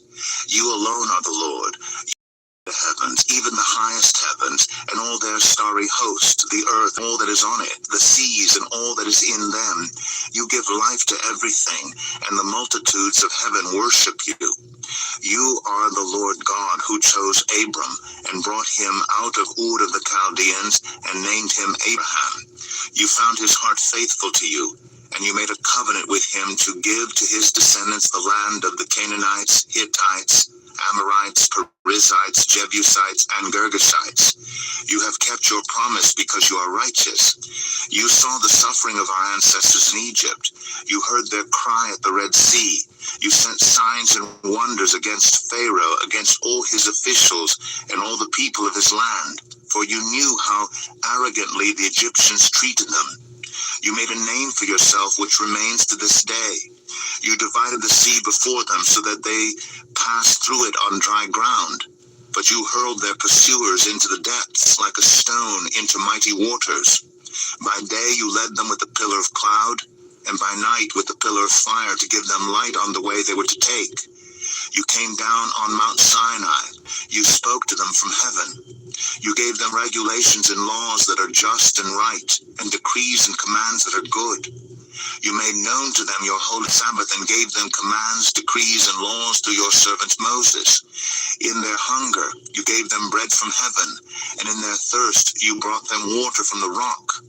You told them to go in and take possession of the land you had sworn with uplifted hand to give them. But they, our ancestors, became arrogant and stiff-necked, and they did not obey your commands. They refused to listen and failed to remember the miracles you performed among them. They became stiff-necked, and in their rebellion appointed a leader in order to return to their slavery. But you are a forgiving God, gracious and compassionate, slow to anger and abounding in love. Therefore you did not desert them, even when they cast for themselves an image of a calf and said, This is your God, who brought you up out of Egypt, or when they committed awful blasphemies. Because of your great compassion, you did not abandon them in the wilderness. By day the pillar of cloud did not fail to guide them on their path, nor the pillar of fire by night to shine on the way they were to take. You gave your good spirit to instruct them. You did not withhold your manna from their mouths, and you gave them water for their thirst. For 40 years you sustained them in the wilderness. They lacked nothing. Their clothes did not wear out, nor did their feet become swollen. You gave them kingdoms and nations, allotting to them even the remotest frontiers. They took over the country of Sion, king of Heshbon, and the country of Og, king of Bashan. You made their children as numerous as the stars in the sky, and you brought them into the land that you told their parents to enter and possess. Their children went in and took possession of the land. You subdued before them the Canaanites who lived in the land. You gave the Canaanites into their hands, along with their kings and the peoples of the land, to deal with them as they pleased. They captured fortified cities and fertile land. They took possession of houses filled with all kinds of good things, wells already dug, vineyards, olive groves, and fruit trees in abundance. They ate to the full and were well nourished. They reveled in your goodness, but they were disobedient and rebelled against you. They turned their backs on your law. They killed your prophets, who had warned them in order to turn them back to you. They committed awful blasphemies. So you delivered them into the hands of their enemies who oppressed them. But when they were oppressed, they cried out to you. From heaven you heard them, and in your great compassion you gave them deliverers, who rescued them from the hand of their enemies. But as soon as they were at rest, they again did what was evil in your sight. Then you abandoned them to the hand of their enemies, so that they ruled over them. And when they cried out to you again, you heard from heaven, and in your compassion you delivered them time after time. You warned them in order to turn them back to your law, but they became arrogant and disobeyed your commands. They sinned against your ordinances, of which you said, the person who obeys them will live by them. Stubbornly they turned their backs on you, became stiff-necked, and refused to listen. For many years you were patient with them. By your spirit you warned them through your prophets, yet they paid no attention. So you gave them into the hands of the neighboring peoples. But in your great mercy you did not put an end to them or abandon them, for you are a gracious and merciful God. Now therefore our God, the great God, mighty and awesome, who keeps his covenant of love, do not let all this hardship seem trifling in your eyes, the hardship that has come on us, on our kings and leaders, on our priests and prophets, on our ancestors and all your people, from the days of the kings of Assyria until today. In all that has happened to us, you have remained righteous. You have acted faithfully, while we acted wickedly. Our kings, our leaders, our priests, and our ancestors did not follow your law. They did not pay attention to your commands or the statutes you warned them to keep. Even while they were in their kingdom, enjoying your great goodness to them in the spacious and fertile land you gave them, they did not serve you or turn from their evil ways. But see, we are slaves today, slaves in the land you gave our ancestors so they could eat its fruit and the other good things it produces. Because of our sins, its abundant harvest goes to the kings you have placed over us. They rule over our bodies and our cattle as they please. We are in great distress. In view of all this, we are making a binding agreement, putting it in writing, and our leaders, our Levites, and our priests are affixing their seals to it. Nehemiah 10. Those who sealed it were Nehemiah the governor, the son of Hakaliah, Zedekiah, Seraiah, Azariah, Jeremiah, Pashur, Amariah, Malchijah, Hatush, Shebaniah, Malach, Harim, Meremoth, Obadiah, Daniel, Ginathan, Baruch, Meshullam, Elijah, Mijamin, Maziah, Bilgai, and Shemaiah. These were the priests. The Levites, Jeshua, son of Anah, Binnui, of the sons of Henadad, Kadmiel, and their associates, Shebaniah, Hodiah, Kalita, Pelaiah, Hanan, Micah, Rehab, Hashabiah, Zacher, Sherebiah, Shebaniah, Hodiah, Bani, and Beninu. The leaders of the people, Parosh, Pahath Moab, Elam, Zatu, Bani, Bunai, Asgad, Bebai, Adonijah, Bigvai, Aden, Ater, Hezekiah, Azor, Hodiah, Hashem, Bezai, Harith, Anathoth, Nebai, Magpiash, Meshullam, Hazur, Shezebel, Zadok, Jaddua, Pelatiah, Hanan, Ananiah, Hoshea, Hananiah, Hashab, Halohesh, Pilha, Shobek, Rahum, Hashabna, Masiah, Ahiah, Hanan, Anan, Maluk, Harim, and Vanah. The rest of the people, priests, Levites, gatekeepers, musicians, temple servants, and all who separated themselves from the neighboring peoples for the sake of the law of God, together with their wives and all their sons and daughters who were able to understand. All these now join their fellow Israelites, the nobles, and bind themselves with a curse and an oath to follow the law of God given through Moses, the servant of God, and to obey carefully all the commands, regulations, and decrees of the Lord our Lord. We promise not to give our daughters in marriage to the peoples around us, or take their daughters for our sons. When the neighboring peoples bring merchandise or grain to sell on the Sabbath, we will not buy from them on the Sabbath or on any holy day. Every 7th year we will forego working the land and will cancel all debts. We assume the responsibility for carrying out the commands to give 1/3 of a shekel each year for the service of the house of our God, for the bread set out on the table, for the regular grain offerings and burnt offerings, for the offerings on the Sabbaths, at the new moon feasts, and at the appointed festivals, for the holy offerings, for sin offerings, to make atonement for Israel, and for all the duties of the house of our God. We, the priests, the Levites, and the people, have cast lots to determine when each of our families is to bring to the house of our God at set times each year a contribution of wood to burn on the altar of the Lord our God, as it is written in the law. We also assume responsibility for bringing to the house of the Lord each year the first fruits of our crops and of every fruit tree. As it is also written in the law, we will bring the firstborn of our sons and of our cattle, of our herds, and of our flocks to the house of our God, to the priests ministering there. Moreover, we will bring to the storerooms of the house of our God, to the priests, the first of our ground meal, of our grain offerings, of the fruit of all our trees, and of our new wine and olive oil. And we will bring a tithe of our crops to the Levites, for it is the Levites who collect the tithes in all the towns where we work. A priest, descended from Aaron, is to accompany the Levites when they receive the tithes, and the Levites are to bring 1/10 of the tithes up to the house of our God, to the storerooms of the treasury. The people of Israel, including the Levites, are to bring their contributions of grain, new wine, and olive oil to the storerooms, where the articles for the sanctuary and for the ministering priests, the gatekeepers, and the musicians are also kept. We will not neglect the house of our God.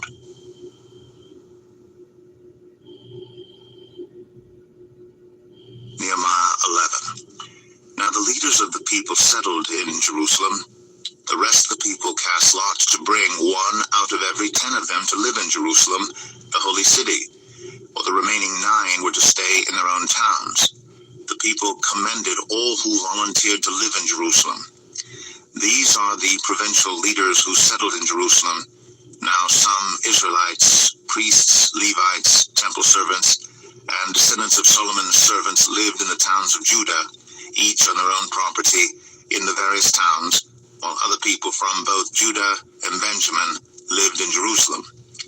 From the descendants of Judah, Athahiah, son of Uzziah, the son of Zechariah, the son of Amariah, the son of Shephatiah, the son of Mahalalel, a descendant of Perez, and Maaseiah, son of Baruch, the son of Kol-Hosea, the son of Hazaiah, the son of Adaiah,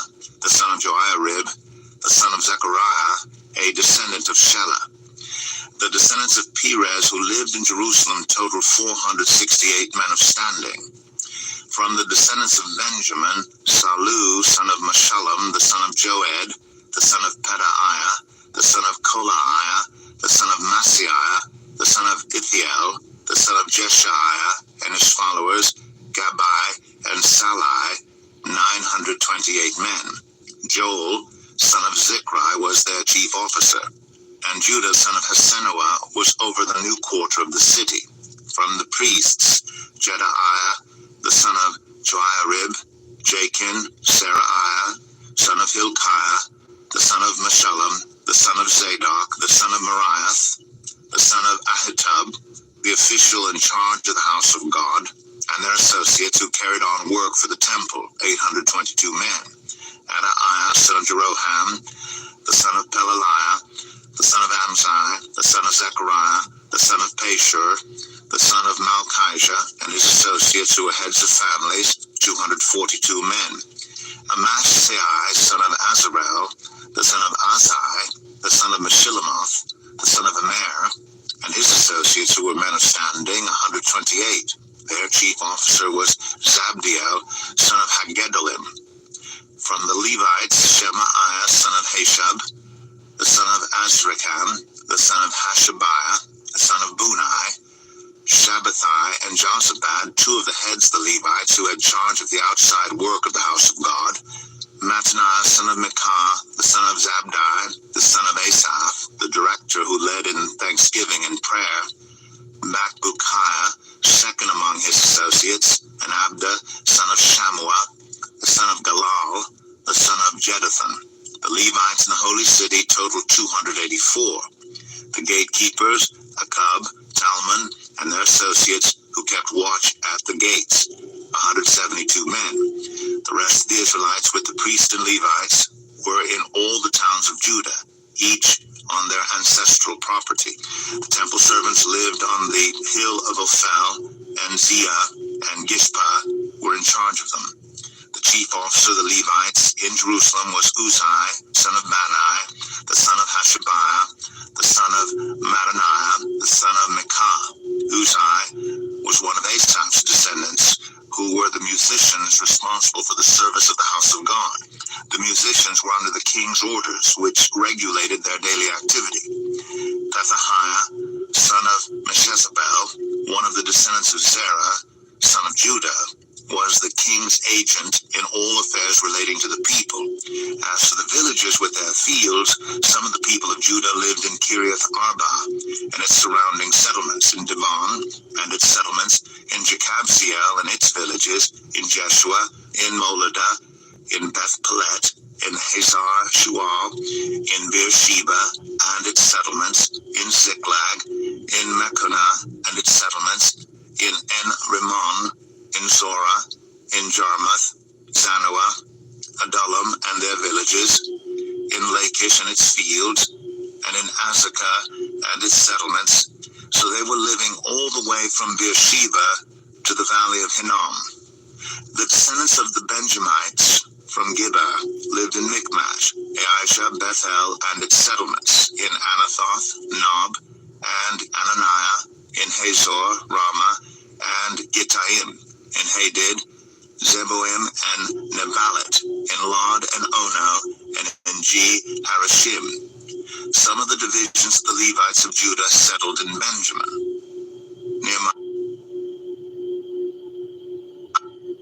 Nehemiah 12. These were the priests and Levites who returned with Zerubbabel, son of Shealtiel, and with Joshua, Seraiah, Jeremiah, Ezra, Amariah, Malach, Hatush, Shechaniah, Rehum, Meremoth, Edo, Genathon, Abijah, Mijamin, Modiah, Bilgah, Shemaiah, Joiarib, Jedaiah, Salu, Amok, Hilkiah, and Jedaiah. These were the leaders of the priests and their associates in the days of Joshua. The Levites were Jeshua, Binnui, Kadmiel, Sherebiah, Judah, and also Mattaniah, who together with his associates was in charge of the songs of thanksgiving. Bakbukiah and Unai, their associates, stood opposite them in the services.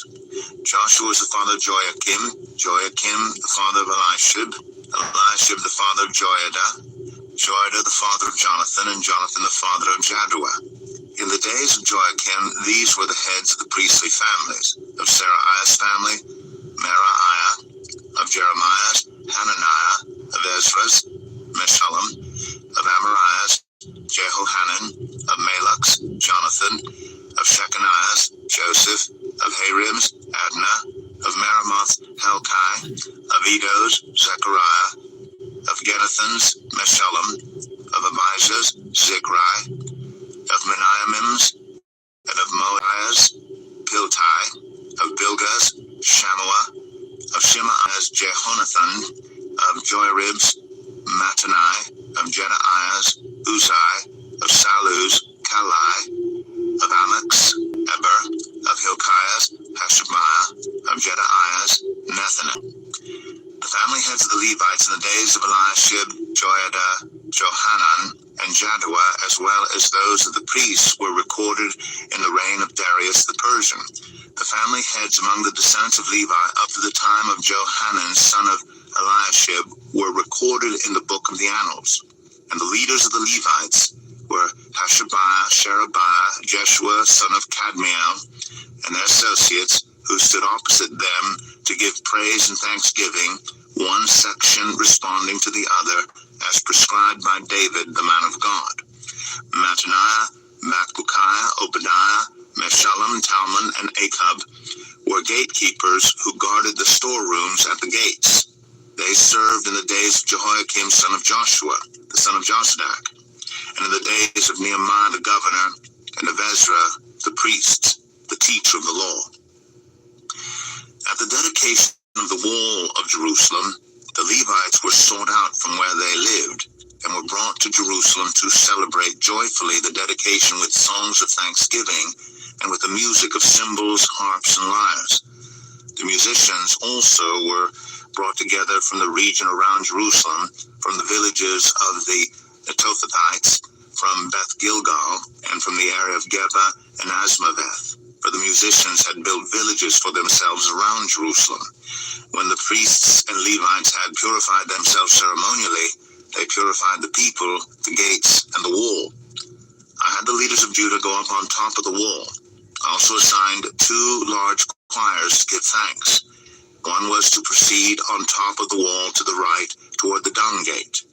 Hoshaiah and half the leaders of Judah followed them, along with Azariah, Ezra, Meshullam, Judah, Benjamin, Shemaiah, Jeremiah, as well as some of the priests with trumpets, and also Zechariah, son of Jonathan, the son of Shemaiah, the son of Mattaniah, the son of Micaiah, the son of Zakur, the son of Asaph, and his associates, Shemaiah, Azrael, Milalai, Gilalai, Mai, Nethanel, Judah, and Hanani, with musical instruments prescribed by David, the man of God. Ezra, the teacher of the law, led the procession. At the fountain gate, they continued directly up the steps of the city of David on the ascent to the wall, and passed above the site of David's palace to the water gate on the east. The second choir proceeded in the opposite direction.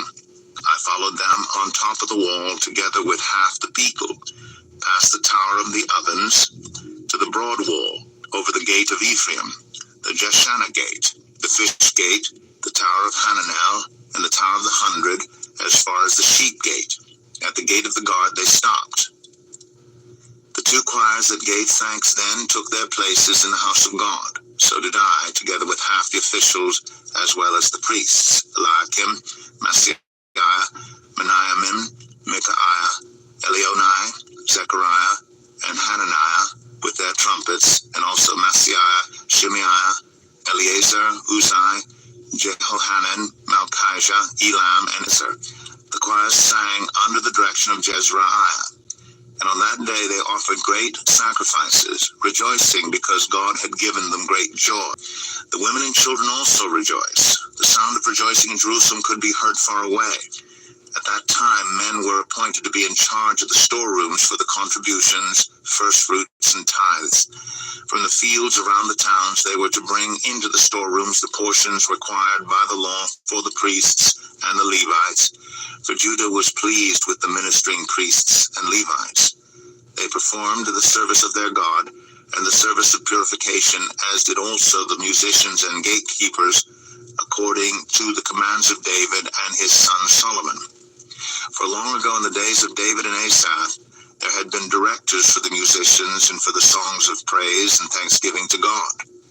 So in the days of Zerubbabel and of Nehemiah, all Israel contributed the daily portions for the musicians and the gatekeepers. They also set aside the portion for the other Levites, and the Levites set aside the portion for the descendants of Aaron.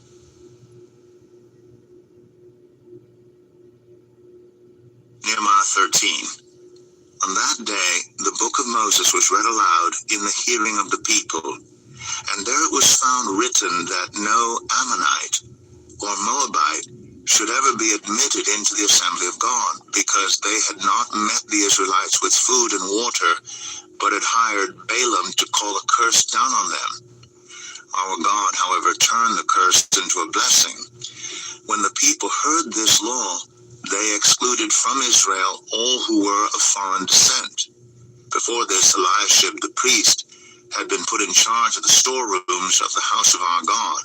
He was closely associated with Tobiah, and he had provided him with a large room formerly used to store the grain offerings and incense and temple articles, and also the tithes of grain, new wine, and olive oil prescribed for the Levites, musicians, and gatekeepers, as well as the contributions for the priests.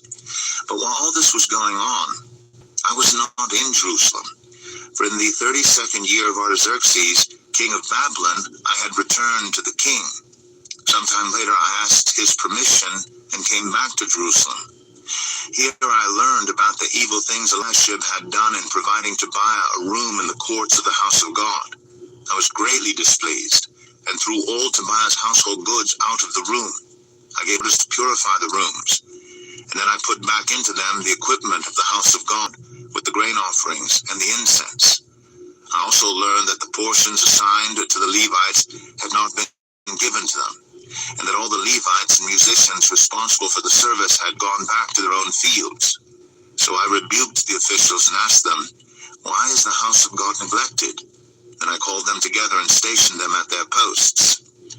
All Judah brought the tithes of grain, new wine, and olive oil into the storerooms. I put Shelemiah the priest, Zadok the scribe, and a Levite named Pedaiah in charge of the storerooms, and made Hanan, son of Zakur, the son of Mattaniah, their assistant, because they were considered trustworthy. They were made responsible for distributing the supplies to their fellow Levites. Remember me for this, my God, and do not blot out what I have so faithfully done for the house of my God and its services. In those days I saw people in Judah treading wine presses on the Sabbath, and bringing in grain and loading it on donkeys, together with wine, grapes, figs, and all other kinds of loads. And they were bringing all this into Jerusalem on the Sabbath. Therefore I warned them against selling food on that day. People from Tyre who lived in Jerusalem were bringing in fish and all kinds of merchandise, and selling them in Jerusalem on the Sabbath to the people of Judah. I rebuked the nobles of Judah and said, "What is this wicked thing you are doing, desecrating the Sabbath day? Didn't your ancestors do the same things, so that our God brought all this calamity on us and on this city? Now you are stirring up more wrath against Israel by desecrating the Sabbath." When evening shadows fell on the gates of Jerusalem before the Sabbath, I ordered the doors to be shut and not opened until the Sabbath was over. I stationed some of my own men at the gates so that no load could be brought in on the Sabbath day. Once or twice, the merchants and sellers of all kinds of goods spent the night outside Jerusalem.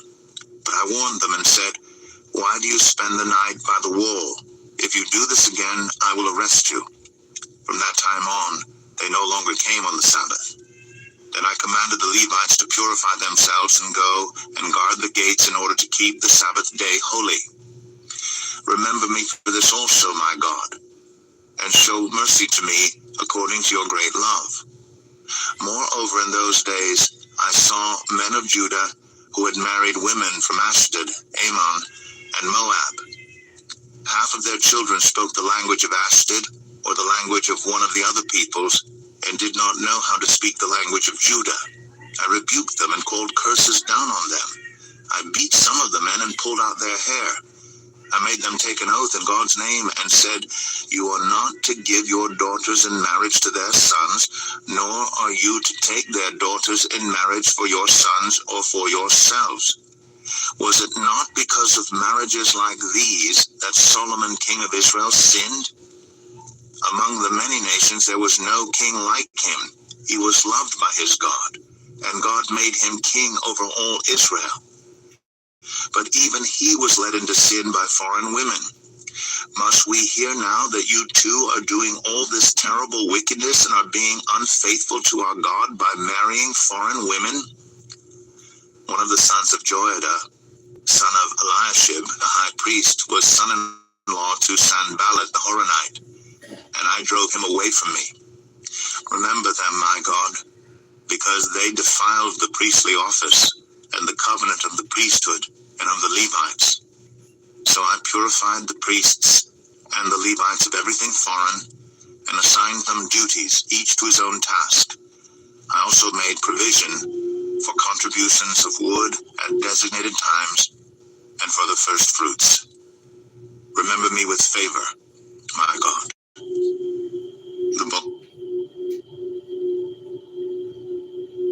The book of Esther, chapter 1. This is what happened during the time of Xerxes, the Xerxes who ruled over 127 provinces stretching from India to Kush. At that time, King Xerxes reigned from his royal throne in the citadel of Susa, and in the 3rd year of his reign, he gave a banquet for all his nobles and officials, the military leaders of Persia and Media. The princes and the nobles of the provinces were present. For a full 180 days, he displayed the vast wealth of his kingdom and the splendor and glory of his majesty. When these days were over, the king gave a banquet lasting 7 days in the enclosed garden of the king's palace for all the people from the least to the greatest who were in the citadel of Susa. The garden had hangings of white and blue linen, fastened with cords of white linen and purple material to silver rings on marble pillars. There were couches of gold and silver and a mosaic pavement of porphyry, marble, mother of pearl, and other costly stones. Wine was served in goblets of gold, each one different from the other, and the royal wine was abundant in keeping with the king's liberality. By the king's command, each guest was allowed to drink with no restrictions, for the king instructed all the wine stewards to serve each man what he wished. Queen Vashti also gave a banquet for the women in the royal palace of King Xerxes. On the 7th day, when King Xerxes was in high spirits from wine, he commanded the 7 eunuchs who served him, Mehuman, Biztha, Harbona, Bigtha, Abigtha, Zithar, and Carcass, to bring before him Queen Vashti wearing her royal crown, in order to display her beauty to the people and nobles, for she was lovely to look at. But when the attendants delivered the king's command, Queen Vashti refused to come. Then the king became furious and burned with anger. Since it was customary for the king to consult experts in matters of law and justice, he spoke with the wise men who understood the times and were closest to the king: Karshena, Shethar, Admatha, Tarshish, Meres, Marsena, and Memucan, the 7 nobles of Persia and Media, who had special access to the king and were highest in the kingdom. According to law, what must be done to Queen Vashti, he asked. She has not obeyed the command of King Xerxes that the eunuchs have taken to her. When Memucan replied in the presence of the king and the nobles, Queen Vashti has done wrong, not only against the king, but also against all the nobles and the peoples of all the provinces of King Xerxes. For the queen's conduct will become known to all the women, And so they will despise their husbands and say, King Xerxes commanded Queen Vashti to be brought before him, but she would not come. This very day, the Persian and Median women of the nobility who have heard about the queen's conduct will respond to all the king's nobles in the same way. There will be no end of disrespect and discord. Therefore, if it pleases the king, let him issue a royal decree, and let it be written in the laws of Persia and Media, which cannot be repealed, that Vashti is never again to enter the presence of King Xerxes. Also, let the king give her royal position to someone else who is better than she. Then, when the king's edict is proclaimed throughout all his vast realm, all the women will respect their husbands, from the least to the greatest. The king and his nobles were pleased with this advice, so the king did as Memucan proposed. He sent dispatches to all parts of the kingdom, to each province in its own script, and to each people in their own language, proclaiming that every man should be ruler over his own household using his native tongue. Esther 2. Later, when King Xerxes' fury had subsided, he remembered Vashti and what she had done and what he had decreed about her. Then the king's personal attendants proposed, let a search be made for beautiful young virgins for the king. Let the king appoint commissioners in every province of his realm to bring all these beautiful young women into the harem at the citadel of Susa. Let them be placed under the care of Hegai, the king's eunuch, who is in charge of the women, and let beauty treatments be given to them. Then let the young woman who pleases the king be queen instead of Vashti. This advice appealed to the king, and he followed it. Now there was in the citadel of Susa a Jew of the tribe of Benjamin named Mordecai, son of Jair, the son of Shimei, the son of Kish, who had been carried into exile from Jerusalem by Nebuchadnezzar, king of Babylon, among those taken captive with Jehoiachin, king of Judah. Mordecai had a cousin named Hadassah, whom he had brought up because she had neither father nor mother. This young woman, who was also known as Esther, had a lovely figure and was beautiful. Mordecai had taken her as his own daughter when her father and mother died. When the king's order and edict had been proclaimed, many young women were brought to the citadel of Susa and put under the care of Hegai. Esther also was taken to the king's palace and entrusted to Hegai, who had charge of the harem. She pleased him and won his favor. Immediately, he provided her with her beauty treatments and special food. He assigned her 7 female attendants selected from the king's palace and moved her and her attendants into the best place in the harem. Esther had not revealed her nationality and family background because Mordecai had forbidden her to do so. Every day he walked back and forth near the courtyard of the harem to find out how Esther was and what was happening to her. Before a young woman's turn came to go into King Xerxes, she had to complete 12 months of beauty treatments prescribed for the women, 6 months with oil of myrrh, and 6 with perfumes and cosmetics. And this is how she would go to the king. Anything she wanted given her to take with her from the harem to the king's palace. In the evening she'd go there, and in the morning return to another part of the harem to the care of Shaashgaz, the king's eunuch who was in charge of the concubines. She would not return to the king unless he was pleased with her and summoned her by name. When the turn came for Esther, the young woman Mordecai had adopted, daughter of his uncle Abihail, to go to the king, she asked for nothing other than what Hegai, the king's eunuch who was in charge of the harem, suggested. And Esther won the favor of everyone who saw her. She was taken to King Xerxes in the royal residence in the 10th month, the month of Tebeth, in the 7th year of his reign. Now the king was attracted to Esther more than to any of the other women, and she won his favor and approval more than any of the other virgins. So he set a royal crown on her head and made her queen instead of Vashti. And the king gave a great banquet, Esther's banquet, for all his nobles and officials.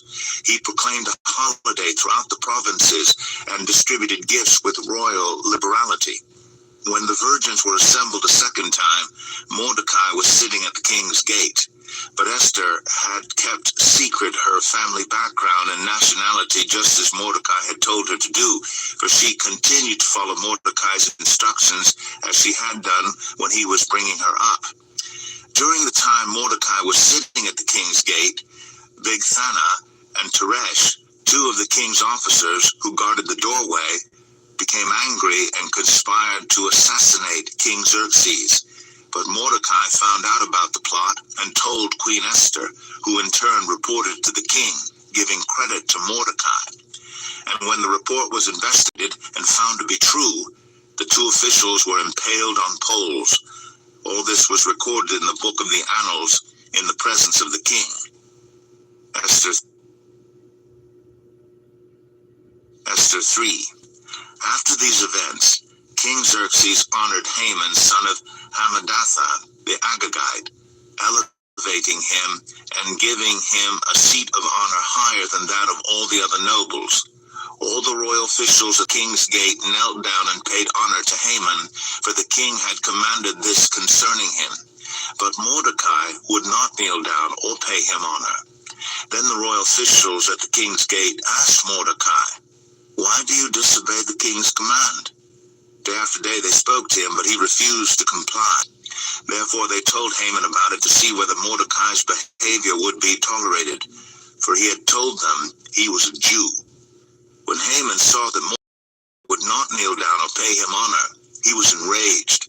Yet having learned who Mordecai's people were, he scorned the idea of killing only Mordecai. Instead, Haman looked for a way to destroy all Mordecai's people, the Jews, throughout the whole kingdom of Xerxes.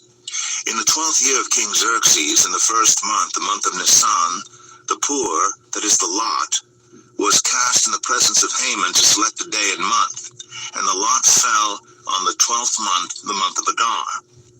Then Haman said to King Xerxes, "There is a certain people dispersed among the peoples in all the provinces of your kingdom who keep themselves separate.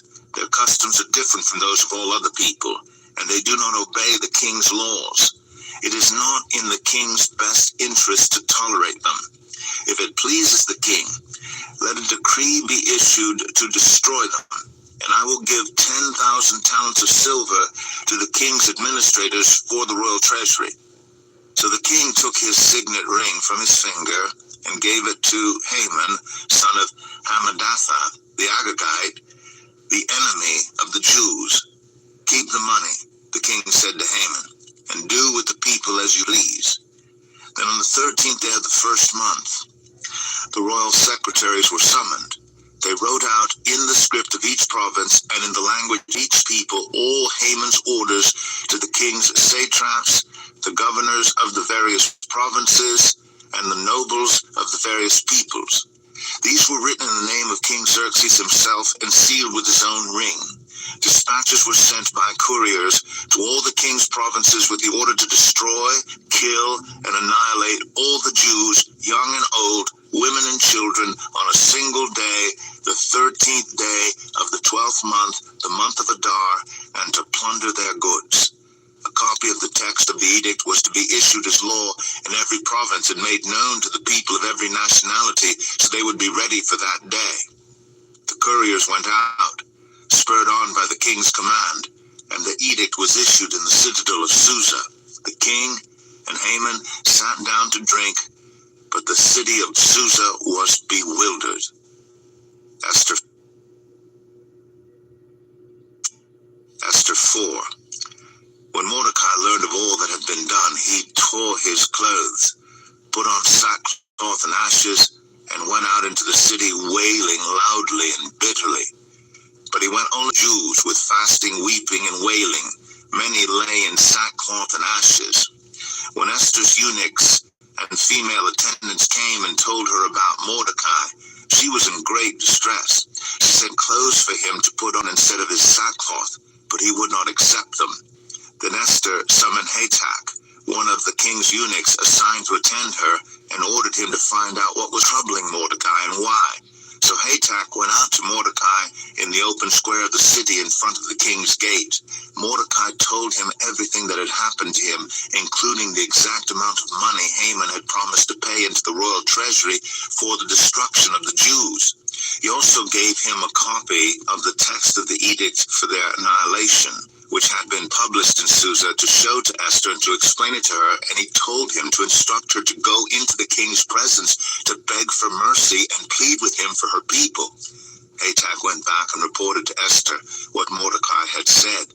Then she instructed him to say to Mordecai, "All the king's officials and the people of the royal provinces know that for any man or woman who approaches the king in the inner court without being summoned, the king has but one law, that they be put to death unless the king extends the gold scepter to them and spares their lives. But 30 days have passed since I was called to go to the king." When Esther's words were reported to Mordecai, he sent back this answer: "Do not think that because you are in the king's house, you alone of all the Jews will escape. For if you remain silent at this time, relief and deliverance for the Jews will arise from another place. But you and your father's family will perish. And who knows but that you have come to your royal position for such a time as this?" Then Esther sent this reply to Mordecai: "Go, gather together all the Jews who are in Susa, and fast for me. Do not eat or drink for 3 days, night or day. I and my attendants will fast as you do. When this is done, I will go to the king, even though it is against the law. And if I perish, I perish." So Mordecai went away and carried out all of Esther's instructions.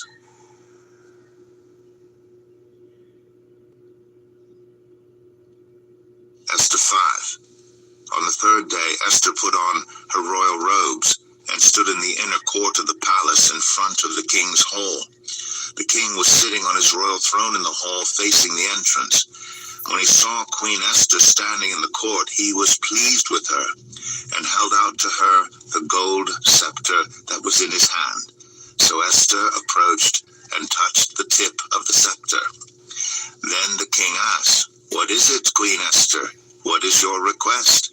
Even up to half the kingdom it will be given you." "If it pleases the king," replied Esther, "let the king together with Haman come today to a banquet I have prepared for him." "Bring Haman at once," the king said, "so that we may do what Esther asks." So the king and Haman went to the banquet Esther had prepared. As they were drinking wine, the king again asked Esther, "Now, what is your petition? It will be given you. And what is your request? Even up to half the kingdom it will be granted." Esther replied, "My petition and my request is this: if the king regards me with favor, and if it pleases the king to grant my petition and fulfill my request, let the king and Haman come tomorrow to the banquet I will prepare for them. Then I will answer the king's question." Haman went out that day happy and in high spirits. But when he saw Mordecai at the king's gate and observed that he neither rose nor showed fear in his presence, he was filled with rage against Mordecai. Nevertheless, Haman restrained himself and went home. Calling together his friends and Zeresh his wife, Haman boasted to them about his vast wealth, his many sons, and all the ways the king had honored him, and how he had elevated him above the other nobles and officials. "And that's not all," Haman added. "I'm the only person Queen Esther invited to accompany the king to the banquet she gave, and she has invited me along with the king tomorrow. But all this gives me no satisfaction as long as I see that Jew Mordecai sitting at the king's gate." His wife Zeresh and all his friends said to him, "Have a pole set up reaching to a height of 50 cubits, and ask the king in the morning to have Mordecai impaled on it. Then go with the king to the banquet and enjoy yourself." This suggestion delighted Haman, and he had the pole set up. Esther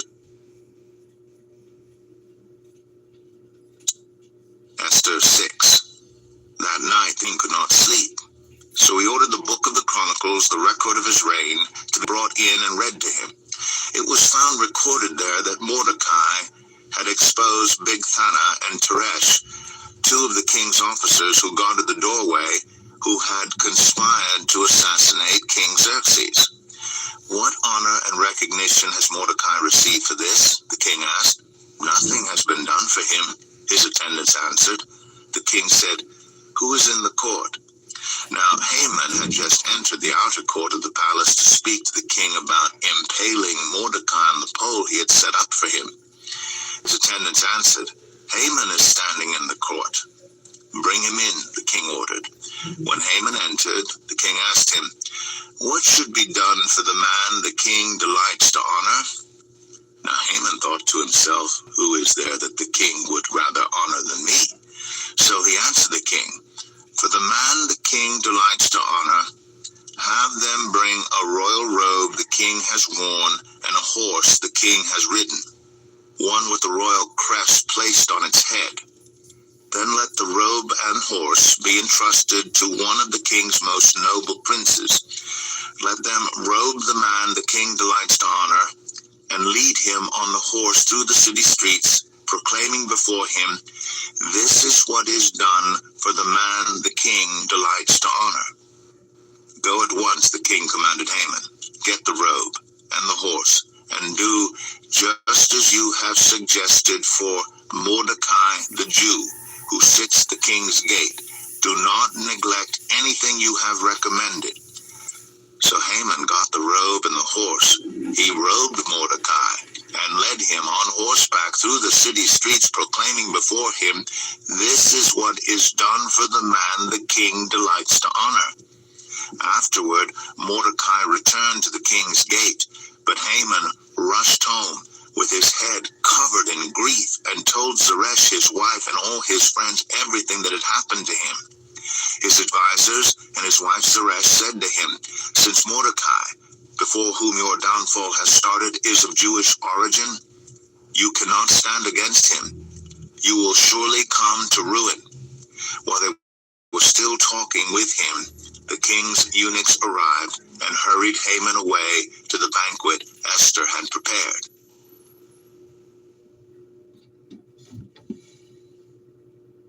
Esther 7. So the king and Haman went to Queen Esther's banquet, and as they were drinking wine on the second day, the king again asked, Queen Esther, what is your petition? It will be given you. What is your request? Even up to half the kingdom, it will be granted.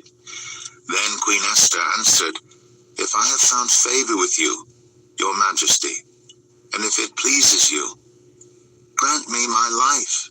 This is my petition, and spare my people. This is my request. For I and my people have been sold to be destroyed, killed, and annihilated. If we had merely been sold as male and female slaves, I would have kept quiet, because no such distress would justify disturbing the king. King Xerxes asked Queen Esther, Who is he? Where is he, the man who has dared to do such a thing? Esther said, An adversary, an enemy, this vile Haman. Then Haman was terrified before the king and queen. The king got up in a rage, left his wine, and went out into the palace garden. But Haman, realizing that the king had already decided his fate, stayed behind to beg Queen Esther for his life. Just as the king returned from the palace garden to the banquet hall, Haman was falling on the couch where Esther was reclining. The king exclaimed, Will he even molest the queen while she is with me in the house? As soon as the word left the king's mouth, they covered Haman's face. Then Harbona, one of the eunuchs attending the king, said, A pole reaching to a height of 50 cubits stands by Haman's house. He had it set up for Mordecai, who spoke up to help the king. The king said, Impale him on it. So they impaled Haman on the pole he had set up for Mordecai. Then the king's fury subsided.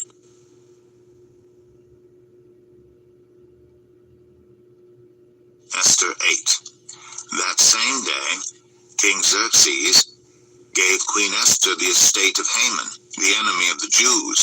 And Mordecai came into the presence of the king, for Esther had told how he was related to her. The king took off his signet ring, which he had reclaimed from Haman, and presented it to Mordecai. And Esther appointed him over Haman's estate. Esther again pleaded with the king, falling at his feet and weeping. She begged him to put an end to the evil plan of Haman the Agagite, which he had devised against the Jews. Then the king extended the gold scepter to Esther, and she arose and stood before him. If it pleases the king, she said, and if he regards me with favor and thinks it the right thing to do, and if he is pleased with me, let an order be written overruling the dispatches that Haman, son of Hammedatha, the Agagite, devised and wrote to destroy the Jews in all the king's provinces. For how can I bear to see disaster fall on my people? How can I bear to see the destruction of my family? King Xerxes replied to Queen Esther and to Mordecai the Jew, because Haman attacked the Jews, I have given his estate to Esther, and they have impaled him on the pole he set up. Now, write another decree in the king's name in behalf of the Jews as seems best to you, and seal it with the king's signet ring. For no document written in the king's name and sealed with his ring can be revoked. At once the royal secretaries were summoned. On the 23rd day of the 3rd month, the month of Sivan, they wrote out all Mordecai's orders to the Jews and to the satraps, governors, and nobles of the 127 provinces stretching from India to Cush. These orders were written in the script of each province and the language of each people, and also to the Jews in their own script and language. Mordecai wrote in the name of King Xerxes, sealed the dispatches with the king's signet ring, and sent them by mounted couriers who rode fast horses especially bred for the king. The king's edict granted the Jews in every city the right to assemble and protect themselves, to destroy, kill, and annihilate the armed men of any nationality or province who might attack them and their women and children, and to plunder the property of their enemies. The day appointed for the Jews to do this in all the provinces of King Xerxes was the 13th day of the 12th month, the month of Adar. A copy of the text of the edict was to be issued as law in every province and made known to the people of every nationality, so that the Jews would be ready on that day to avenge themselves on their enemies. The couriers riding the royal horses went out, spurred on by the king's command, and the edict was issued in the citadel of Susa. When Mordecai left the king's presence, he was wearing royal garments of blue and white, a large crown of gold, and a purple robe of fine linen, and the city of Susa held a joyous celebration. For the Jews, it was a time of happiness and joy, gladness and honor. In every province and in every city to which the edict of the king came, there was joy and gladness among the Jews, with feasting and celebrating, and many people of other nationalities became Jews because fear of the Jews had seized them.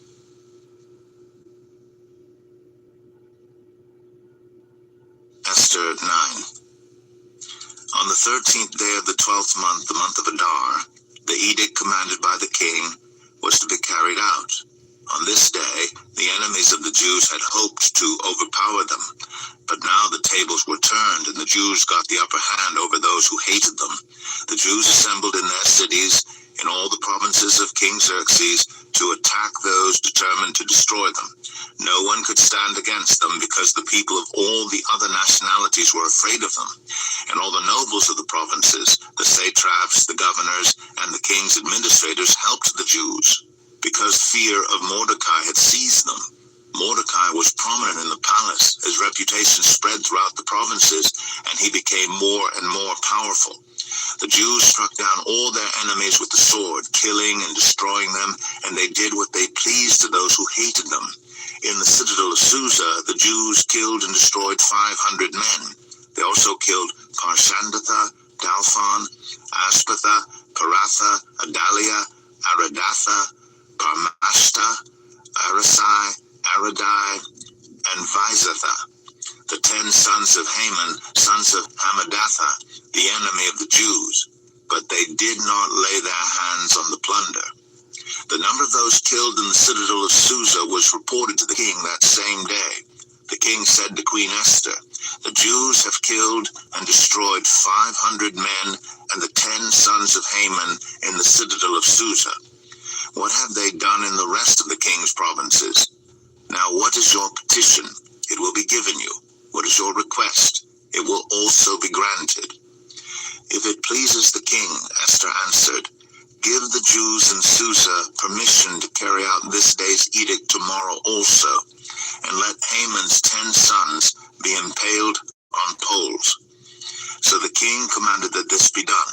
An edict was issued in Susa, and they impaled the 10 sons of Haman. The Jews in Susa came together on the 14th day of the month of Adar, and they put to death in Susa 300 men, but they did not lay their hands on the plunder. Meanwhile, the remainder of the Jews who were in the king's provinces also assembled to protect themselves and get relief from their enemies. They killed 75,000 of them, but did not lay their hands on the plunder. This happened on the 13th day of the month of Adar, and on the 14th they rested and made it a day of feasting and joy. The Jews in Susa, however, had assembled on the 13th and 14th, and then on the 15th they rested and made it a day of feasting and joy. That is why rural Jews, those living in villages, observe the 14th of the month of Adar as a day of joy and feasting, a day for giving presents to each other. Mordecai recorded these events, and he sent letters to all the Jews throughout the provinces of King Xerxes, near and far, to have them celebrate annually the 14th and 15th days of the month of Adar, as the time when the Jews got relief from their enemies, and as the month when their sorrow was turned into joy, and their mourning into a day of celebration. He wrote them to observe the days as days of feasting and joy, and giving presents of food to one another, and gifts to the poor. So the Jews agreed to continue the celebration they had begun, doing what Mordecai had written to them. For Haman, son of Hammedatha, the Agagite, the enemy of all the Jews, had plotted against the Jews to destroy them, and had cast a pur, that is, the lot, for their ruin and destruction. But when the plot came to the king's attention, he issued written orders that the evil scheme Haman had devised against the Jews should come back onto his own head, and that he and his sons should be impaled on poles. Therefore these days were called Purim, from the word pur. Because of everything written in this letter, and because of what they had seen and what had happened to them, the Jews took it on themselves to establish the custom that they and their descendants and all who joined them should without fail observe these 2 days every year in the way prescribed and at the time appointed.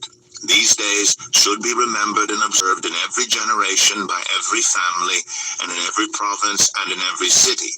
And these days of Purim should never fail to be celebrated by the Jews, nor should the memory of these days die out among their descendants. So Queen Esther, daughter of Abihail, along with Mordecai the Jew, wrote with full authority to confirm this second letter concerning Purim. And Mordecai sent letters to all the Jews in the 127 provinces of Xerxes' kingdom, words of goodwill and assurance, to establish these days of Purim at their designated times, as Mordecai the Jew and Queen Esther had decreed for them, and as they had established for themselves and their descendants in regard to their times of fasting and lamentation. Esther's decree confirmed these regulations about Purim, and it was written down in the records. Esther 10. King Xerxes imposed tribute throughout the empire to its distant shores, and all his acts of power and might, together with a full account of the greatness of Mordecai, whom the king had promoted, are they not written in the book of the annals of the kings of Media and Persia? Mordecai the Jew was second in rank to King Xerxes, preeminent among the Jews, and held in high esteem by his many fellow Jews, because he worked for the good of his people and spoke up for the welfare of all the Jews. The book of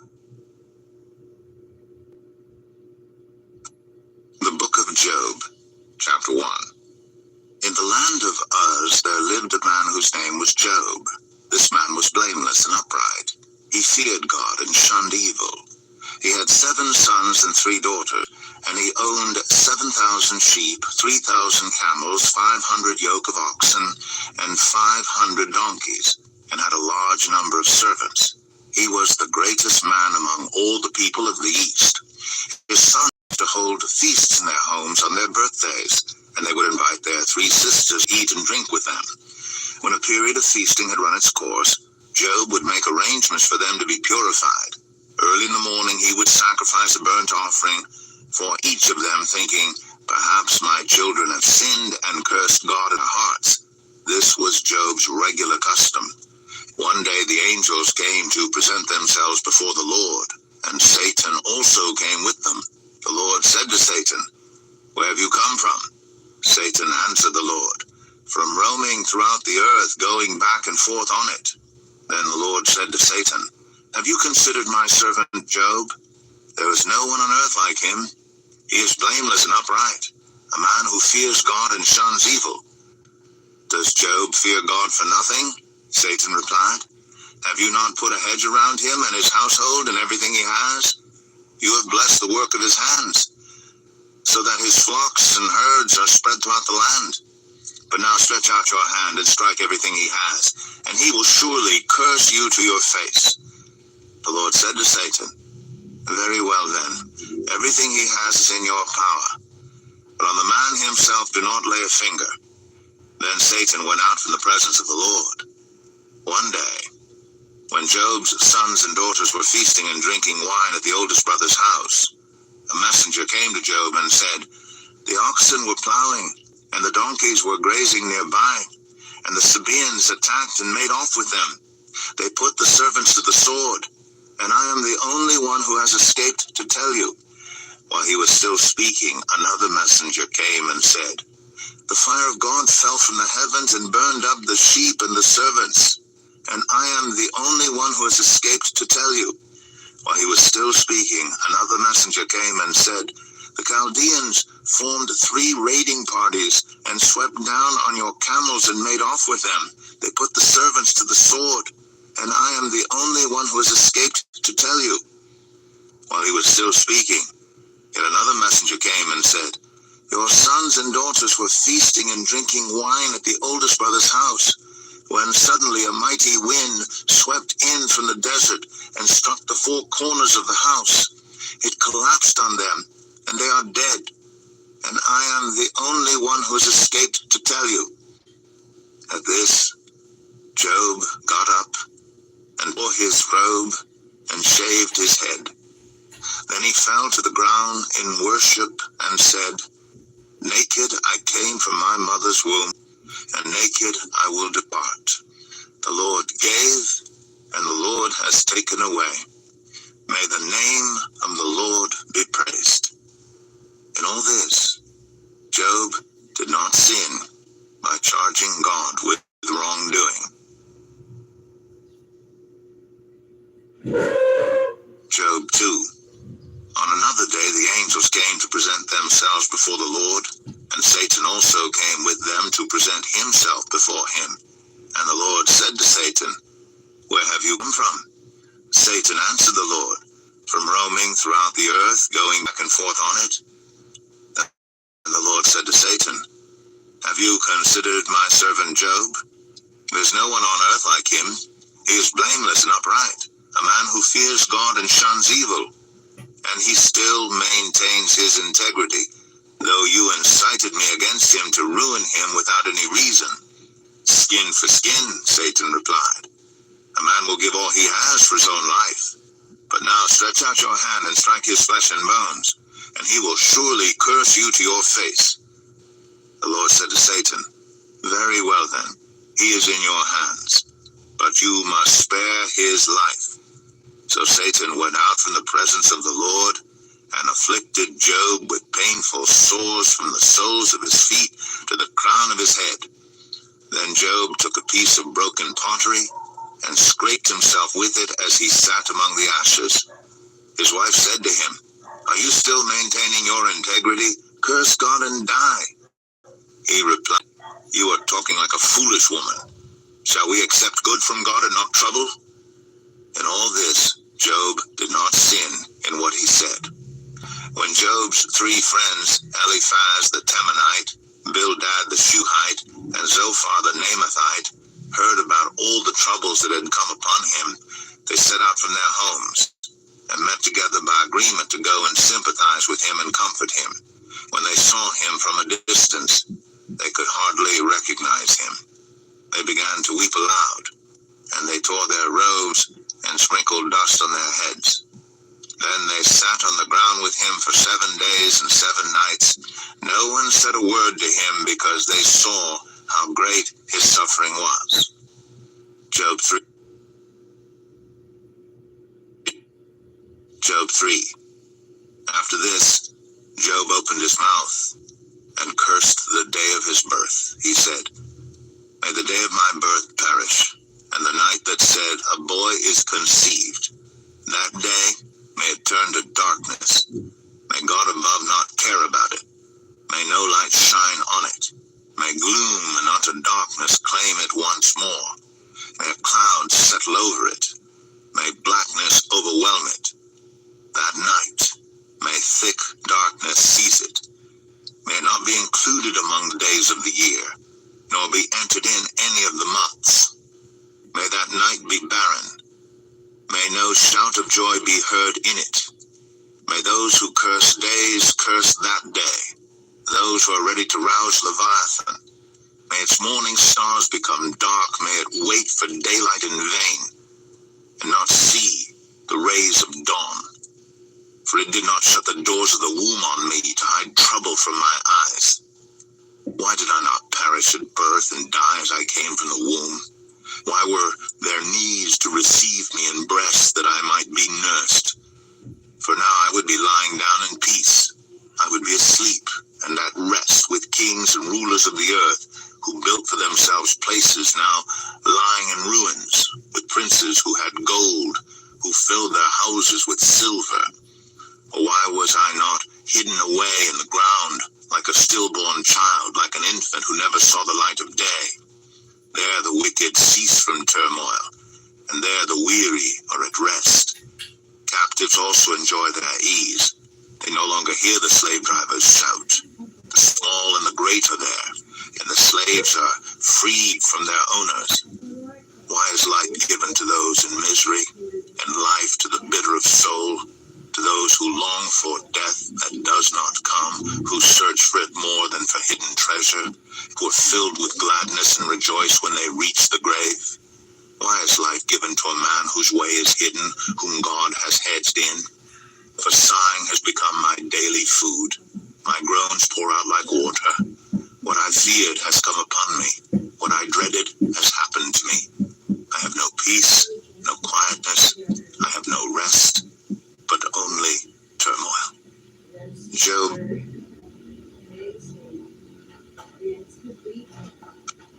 Job 4. Then Eliphaz the Temanite replied, "If someone ventures a word with you, will you be impatient? But who can keep from speaking? Think how you have instructed many, how you have strengthened feeble hands. Your words have supported those who stumbled. You have strengthened faltering knees. But now trouble comes to you, and you are discouraged. It strikes you, and you are dismayed. Should not your piety be your confidence, and your blameless ways your hope? Consider now, who being innocent has ever perished? Where were the upright ever destroyed? As I have observed, those who plow evil and those who sow trouble reap it. At the breath of God they perish. At the blast of his anger they are no more. The lions may roar and growl, yet the teeth of the great lions are broken. The lion perishes for lack of prey, and the cubs of the lioness are scattered. A word was secretly brought to me. My ears caught a whisper of it. Amid disquieting dreams in the night, when deep sleep falls on people, fear and trembling seized me and made all my bones shake. A spirit glided past my face, and the hair on my body stood on end. It stopped, but I stood before my eyes, and I heard a hushed voice. Can a mortal be more righteous than God? Can even a strong man be more pure than his Maker? If God places no trust in his servants, if he charges his angels with error, how much more those who live in houses of clay, whose foundations are in the dust, who are crushed more readily than a moth? Between dawn and dusk they are broken to pieces, unnoticed. They perish forever. Are not the cords of their tent pulled up, so that they die without wisdom? Job 5.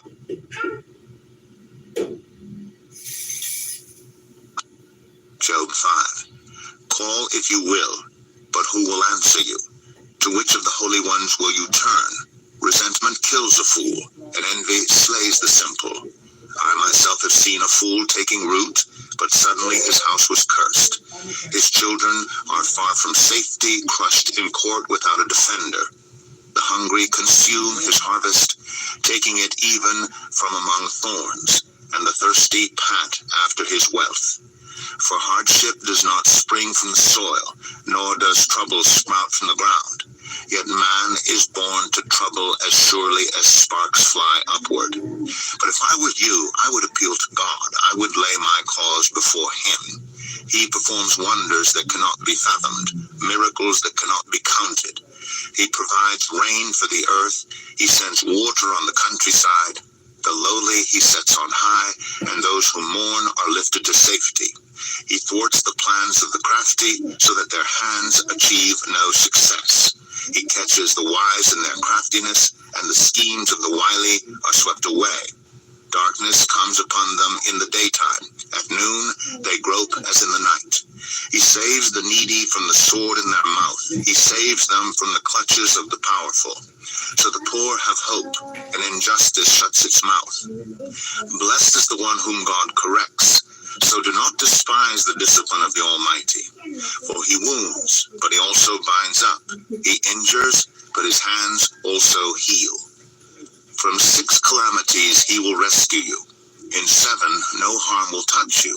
In famine he will deliver you from death, and in battle from the stroke of the sword.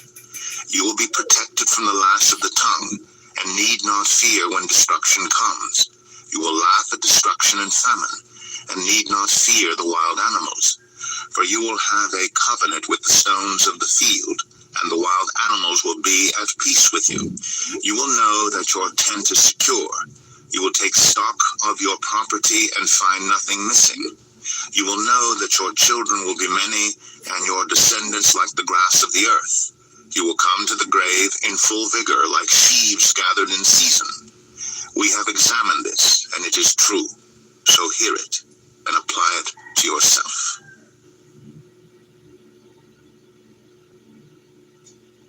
Job 6. Then Job replied, If only my anguish could be weighed, and all my misery be placed on the scales, it would surely outweigh the sand of the seas. No wonder my words have been impetuous. The arrows of the Almighty are in me. My spirit drinks in their poison. God's terrors are marshaled against me. Does a wild donkey bray when it has grass, or an ox bellow when it has fodder? Is tasteless food eaten without salt, or is there flavor in the sap of the mallow? I refuse to touch it. Such food makes me ill. Oh, that I might have my request, that God would grant what I hope for, that God would be willing to crush me, to let loose his hand and cut off my life. Then I would still have this consolation, my joy in unrelenting pain, that I had not denied the words of the Holy One.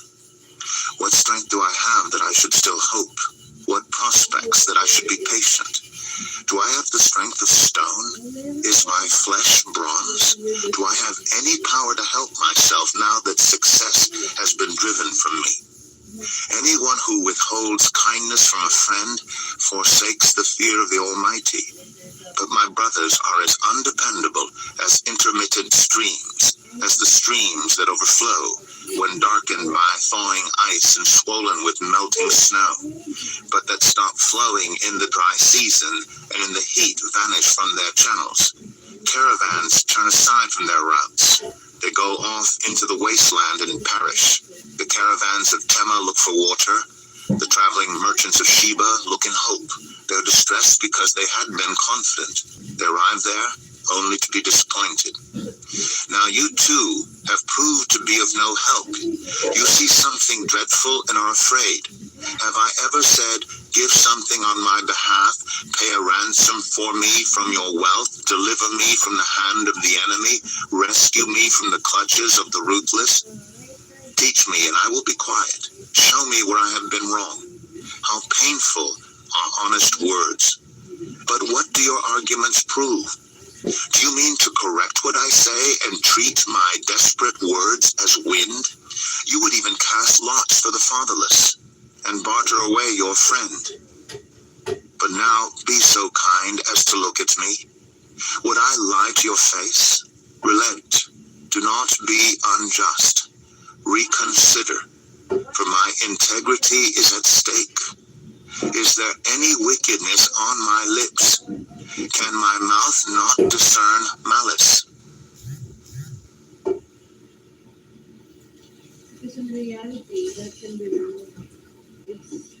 Job 7. Do not mortals have hard service on earth? Are not their days like those of hired laborers? Like a slave longing for the evening shadows, or a hired laborer waiting to be paid. So I have been allotted months of futility, and nights of misery have been assigned to me. When I lie down, I think, how long before I get up? The night drags on, and I toss and turn until dawn. My body is clothed with worms and scabs. My skin is broken and festering. My days are swifter than a weaver's shuttle, and they come to an end without hope. Remember, O God, that my life is but a breath. My eyes will never see happiness again. The eye that now sees me will see me no longer. You will look for me, but I will be no more. As a cloud vanishes and is gone, so one who goes down to the grave does not return. He will never come to his house again. His place will know him no more. Therefore I will not keep silent. I will speak out in the anguish of my spirit. I will complain in the bitterness of my soul. Am I the sea or the monster of the deep that you put me under guard? When I think my bed will comfort me and my couch will ease my complaint, even then you frighten me with dreams and terrify me with visions, so that I prefer strangling and death rather than this body of mine. I despise my life. I would not live forever. Let me alone. My days have no meaning. What is mankind that you make so much of them, that you give them so much attention, that you examine them every morning and test them every moment? Will you never look away from me, or let me alone even for an instant? If I have sinned, what have I done to you, you who sees everything we do? Why have you made me your target? Have I become a burden to you? Why do you not pardon my offenses and forgive my sins? For I will soon lie down in the dust. You will search for me, but I will be no more. Job 8. Job 8. Then Bildad the Shuhite replied, how long will you say such things? Your words are a blustering wind. Does God pervert justice? Does the Almighty pervert what is right? When your children sinned against him, he gave them over to the penalty of their sin. But if you will seek God earnestly and plead with the Almighty, if you are pure and upright, even now he will rouse himself on your behalf and restore you to your prosperous state. Your beginnings will seem humble. So prosperous will your future be. Ask the former generation and find out what their ancestors learned. For we were born only yesterday and know nothing, and our days on earth are but a shadow. Will they not instruct you and tell you? Will they not bring forth words from their understanding? Can papyrus grow tall where there is no marsh? Can reeds thrive without water? While still growing and uncut, they wither more quickly than grass. Such Such is the destiny of all who forget God. So perishes the hope of the godless. What they trust in is fragile. What they rely on is a spider's web. They lean on the web, but it gives way. They cling to it, but it does not hold. They are like a well-watered plant in the sunshine, spreading its shoots over the garden. It entwines its roots around a pile of rocks and looks for a place among the stones. But when it is torn from its spot, that place disowns it and says, I never saw you. Surely its life withers away, and from the soil other plants grow. Surely God does not reject one who is blameless or strengthen the hands of evildoers. He will yet fill your mouth with laughter and your lips with shouts of joy. Your enemies will be clothed in shame, and the tents of the wicked will be no more.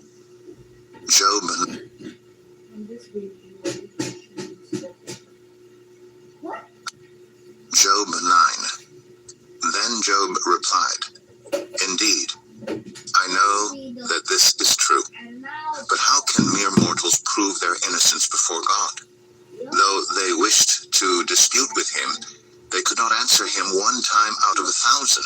His wisdom is profound, his power is vast. Who has resisted him and come out unscathed?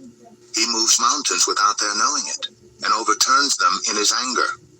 He shakes the earth from its place and makes its pillars tremble. He speaks to the sun, and it does not shine.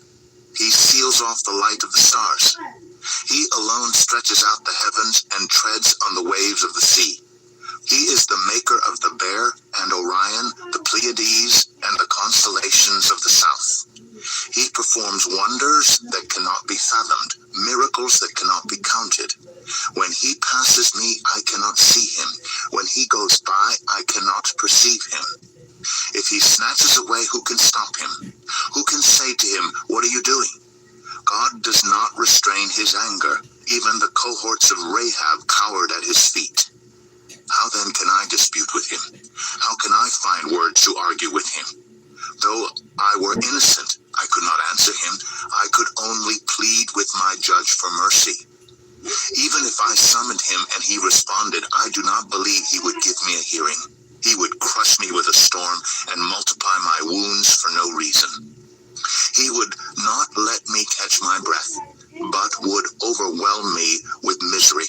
If it is a matter of strength, he is mighty. And if it is a matter of justice, who can challenge him?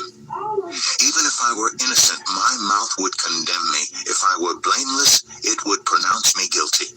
Although I am blameless, I have no concern for myself. I despise my own life. It is all the same. That is why I say he destroys both the blameless and the wicked. When a scourge brings sudden death, he mocks the despair of the innocent. When a land falls into the hands of the wicked, he blindfolds its judges. If it is not he, then who is it? My days are swifter than a runner. They fly away without a glimpse of joy. They skim past like boats of papyrus, like eagles swooping down on their prey. If I say I will forget my complaint, I will change my expression and smile. I still dread all my sufferings, for I know you will not hold me innocent. Since I am already found guilty, why should I struggle in vain? Even if I washed myself with soap and my hands with cleansing powder, you would plunge me into a slime pit, so that even my clothes would detest me. He is not a mere mortal like me, that I might answer him, that we might confront each other in court. If only there was someone to mediate between us, someone to bring us together, someone to remove God's rod from me, so that his terror would frighten me no more.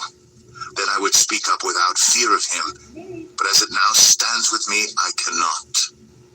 Job 10.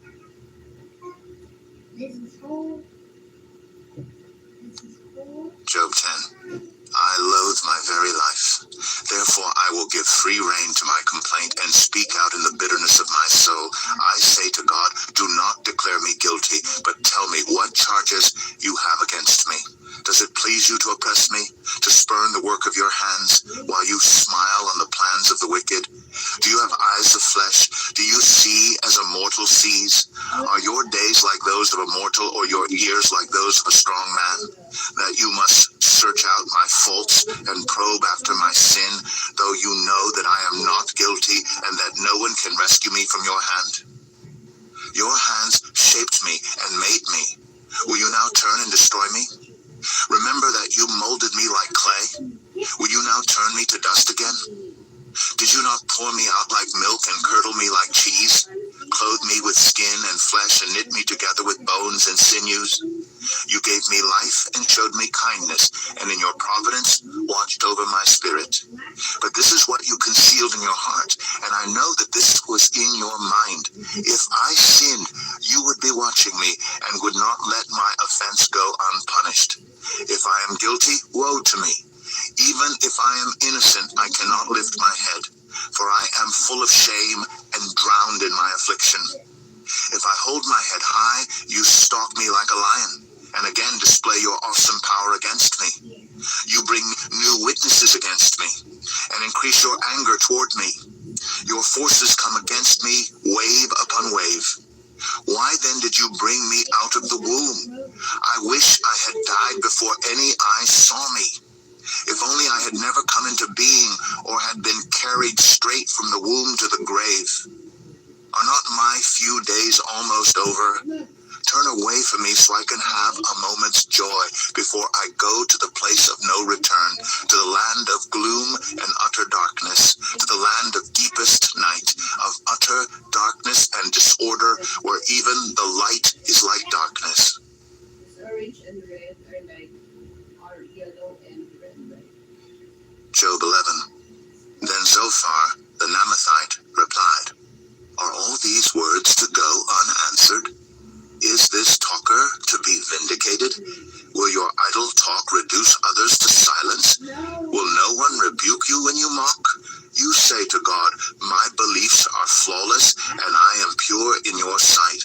Oh, how I wish that God would speak, that he would open his lips against you and disclose to you the secrets of wisdom, for true wisdom has two sides. Know this, God has even forgotten some of your sin. Can you fathom the mysteries of God? Can you probe the limits of the Almighty? They are higher than the heavens above. What can you do? They are deeper than the depths below. What can you know? Their measure is longer than the earth and wider than the sea. If he comes along and confines you in prison and convenes a court, who can oppose him? Surely he recognizes deceivers, and when he sees evil, does he not take note?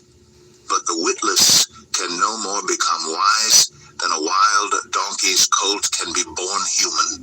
Yet if you devote your heart to him and stretch out your hands to him, if you put away the sin that is in your hand and allow no evil to dwell in your tent, then, free of fault, you will lift up your face. You will stand firm and without fear. You will surely forget your trouble, recalling it only as waters gone by. Life will be brighter than noonday, and darkness will become like morning. You will be secure because there is hope. You will look about you and take your rest in safety. You will lie down with no one to make you afraid, and many will court your favor. But the eyes of the wicked will fail, and escape will elude them. Their hope will become a dying gasp. Job 12.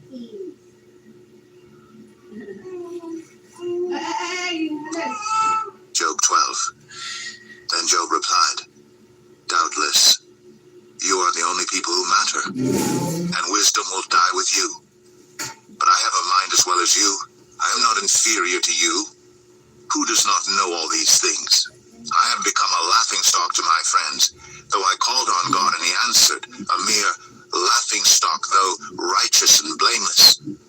Those who are at ease have contempt for misfortune, as the fate of those whose feet are slipping. The tents of marauders are undisturbed, and those who provoke God are secure. Those God has in his hand. But ask the animals, and they will teach you, or the birds in the sky, and they will tell you, or speak to the earth, and it will teach you, or let the fish in the sea inform you? Which of all these does not know that the hand of the Lord has done this? In his hand is the life of every creature and the breath of all mankind. Does not the ear test words as the tongue tastes food? Is not wisdom found among the aged? Does not long life bring understanding? To God belong wisdom and power, counsel and understanding are his. What he tears down cannot be rebuilt. Those he imprisons cannot be released. If he holds back the waters, there is drought. If he lets them loose, they devastate the land. To him belong strength and insight. Both deceived and deceiver are his. He leads rulers away stripped and makes fools of judges. He takes off the shackles put on by kings and ties a loincloth around their waist. He leads priests away stripped and overthrows officials long established. He silences the lips of trusted advisors and takes away the discernment of elders. He pours contempt on nobles and disarms the mighty. He reveals the deep things of darkness and brings utter darkness into the light. He makes nations great and destroys them. He enlarges nations and disperses them. He deprives the leaders of the earth of their reason. He makes them wander in a trackless waste. They grope in darkness with no light. He makes them stagger like drunkards.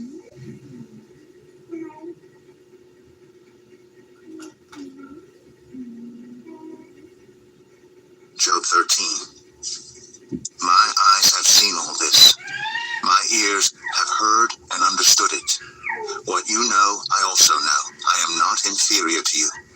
But I desire to speak to the Almighty and to argue my case with God. You, however, smear me with lies. You are worthless physicians, all of you. If only you would be altogether silent. For you, that would be wisdom. Hear now my argument. Listen to the pleas of my lips. Will you speak wickedly on God's behalf? Will you speak deceitfully for him? Will you show him partiality? Will you argue the case for God? Would it turn out well if he examined you? Could you deceive him as you might deceive a mortal? He would surely call you to account if you secretly showed partiality. Would not his splendor terrify you? Would not the dread of him fall on you? Your maxims are proverbs of ashes. Your defenses are defenses of clay. Keep silent and let me speak. Then let come to me what may. Why do I put myself in jeopardy and take my life in my hands? Though he slay me, yet will I hope in him. I will surely defend my ways to his face. Indeed, this will turn out for my deliverance, for no godless person would dare come before him. Listen carefully to what I say. Let my words ring in your ears. Now that I have prepared my case, I know I will be vindicated. Can anyone bring charges against me? If so, I will be silent and die. Only grant me these two things, God, and then I will not hide from you. Withdraw your hand far from me, and stop frightening me with your terrors. Then summon me, and I will answer, or let me speak, and you reply to me. How many wrongs and sins have I committed? Show me my offense and my sin. Why do you hide your face, and consider me your enemy? Will you torment a wind-blown leaf? Will you chase after dry chaff? For you write down bitter things against me, and make me reap the sins of my youth. You fasten my feet in shackles, you keep close watch on all my paths, by putting marks on the soles of my feet. So man wastes away like something rotten, like a garment eaten by moths. Job 14. Job 14. Mortals, born of woman, are of few days and full of trouble. They spring up like flowers and wither away. Like fleeting shadows, they do not endure. Do you fix your eye on them? Will you bring them before you for judgment? Who can bring what is pure from the impure? No one. A person's days are determined. You have decreed the number of his months and have set limits he cannot exceed. So look away from him and let him alone till he has put in his time like a hired laborer. At least there is hope for a tree. If it is cut down, it will sprout again, and its new shoots will not fail. Its roots may grow old in the ground, and its stump die in the soil. Yet at the scent of water it will bud, and put forth shoots like a plant. But a man dies and is laid low.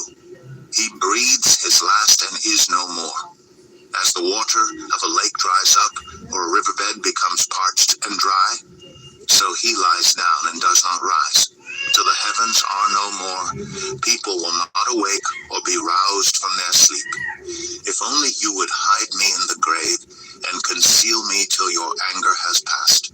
If only you would set me a time and then remember me. If someone dies, will they live again? All the days of my hard service I will wait for my renewal to come. You will call, and I will answer you. You will long for the creature your hands have made. Surely then you will count my steps, but not keep track of my sin. My offenses will be sealed up in a bag. You will cover over my sin. But as a mountain erodes and crumbles, and as a rock is moved from its place, as water wears away stones, and torrents wash away the soil, so you destroy a person's hope. You overpower them once for all, and they are gone. You change their countenance and send them away. If their children are honored, they do not know it. If their offspring are brought low, they do not see it. They feel but the pain of their own bodies and mourn only for themselves.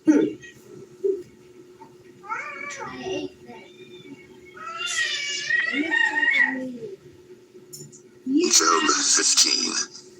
Then Eliphaz the Temanite replied, would a wise person answer with empty notions, or fill their belly with the hot east wind? Would they argue with useless words, with speeches that have no value? But you even undermine piety and hinder devotion to God. Your sin prompts your mouth. You adopt the tongue of the crafty. Your own mouth condemns you, not mine. Your own lips testify against you. Are you the first man ever born? Were you brought forth before the hills? Do you listen in on God's counsel? Do you have a monopoly on wisdom? What do you know that we do not know? What insights do you have that we do not have? The gray-haired and the aged are on our side, men even older than your father. Are God's consolations not enough for you, words spoken gently to you? Why has your heart carried you away, and why do your eyes flash, so that you vent your rage against God and pour out such words from your mouth? What are mortals that they could be pure, or those born of woman that they could be righteous? If God places no trust in his holy ones, if even the heavens are not pure in his eyes, how much less mortals who are vile and corrupt, who drink up evil like water? Listen to me, and I will explain to you. Let me tell you what I have seen, what the wise have declared, hiding nothing received from their ancestors, to whom alone the land was given, when no foreigners moved among them.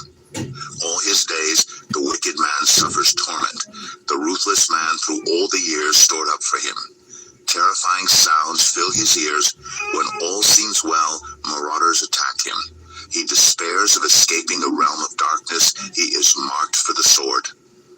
He wanders about for food like a vulture. He knows the day of darkness is at hand. Distress and anguish fill him with terror.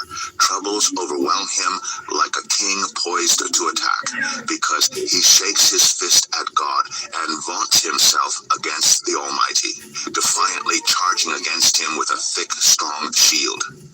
Though his face is covered with fat and his waist bulges with flesh, he will inhabit ruined towns and houses where no one lives, houses crumbling to rubble. He will no longer be rich, and his wealth will not endure, nor will his possessions spread over the land. He will not escape the darkness. A flame will wither his shoots, and the breath of God's mouth will carry him away. Let him not deceive himself by trusting what is worthless, for he will get nothing in return. Before his time, he will wither, and his branches will not flourish. He will be like a vine stripped of its unripe grapes, like an olive tree shedding its blossoms. For the company of the godless will be barren, and fire will consume hands of those who love bribes. They conceive trouble and give birth to evil. Their womb fashions deceit. Job 16. Hello, si Job Mama. 16. Then Job replied, I have heard many things like these. You are miserable comforters, all of you. Will your long-winded speeches never end? What ails you that you keep on arguing? I also could speak like you. If you were in my place, I could make fine speeches against you and shake my head at you. But my mouth would encourage you. Comfort from my lips would bring you relief. Yet if I speak, my pain is not relieved, and if I refrain, it does not go away. Surely, God, you have worn me out. You have devastated my entire household. You have shriveled me up, and it has become a witness. My gauntness rises up and testifies against me. God assails me and tears me in his anger, and gnashes his teeth at me. My opponent fastens on me his piercing eyes. People open their mouths to jeer at me. They strike my cheek in scorn and unite together against me. God has turned me over to the ungodly and thrown me into the clutches of the wicked. All was well with me, but he shattered me. He seized me by the neck and crushed me. He has made me his target. His archers surround me. Without pity, he pierces my kidneys and spills my gall on the ground. Again and again, he bursts upon me. He rushes at me like a warrior. I have sewed sackcloth over my skin and buried my brow in the dust. My face is red with weeping. Dark shadows ring my eyes, yet my hands have been free of violence and my prayer is pure. Earth, do not cover my blood. May my cry never be laid to rest. Even now my witness is in heaven. My advocate is on high. My intercessor is my friend. As my eyes pour out tears to God, on behalf of a man, he pleads with God as one pleads for a friend. Only a few years will pass before I take the path of no return. Job 17.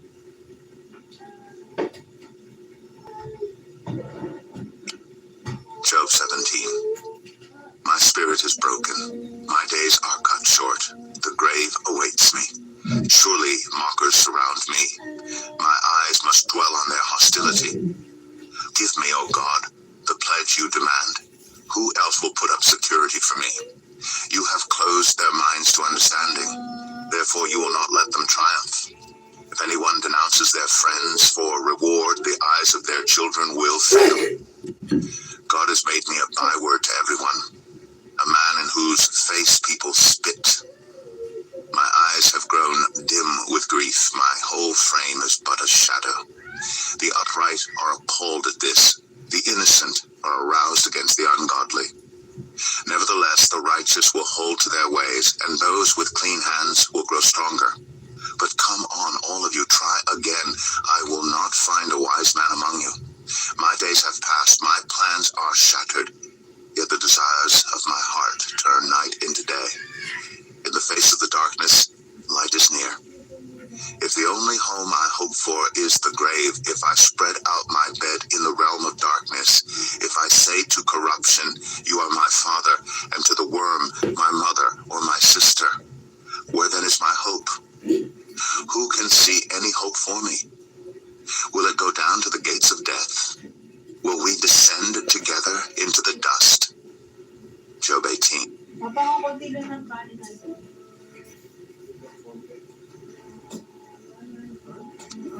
Job 18. Then Bildad, the Shuhite, replied, when will you end these speeches? Be sensible, and then we can talk. Why are we regarded as cattle and considered stupid in your sight?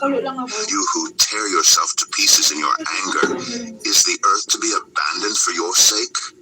Or must the rocks be moved from their place? The lamp of a wicked man is snuffed out. The flame of his fire stops burning. The light in his tent becomes dark. The lamp beside him goes out.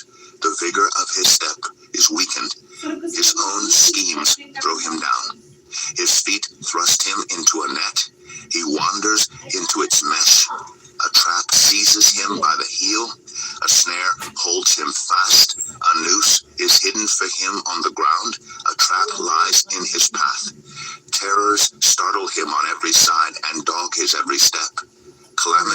hungry for him. Disaster is ready for him when he falls. It eats away parts of his skin.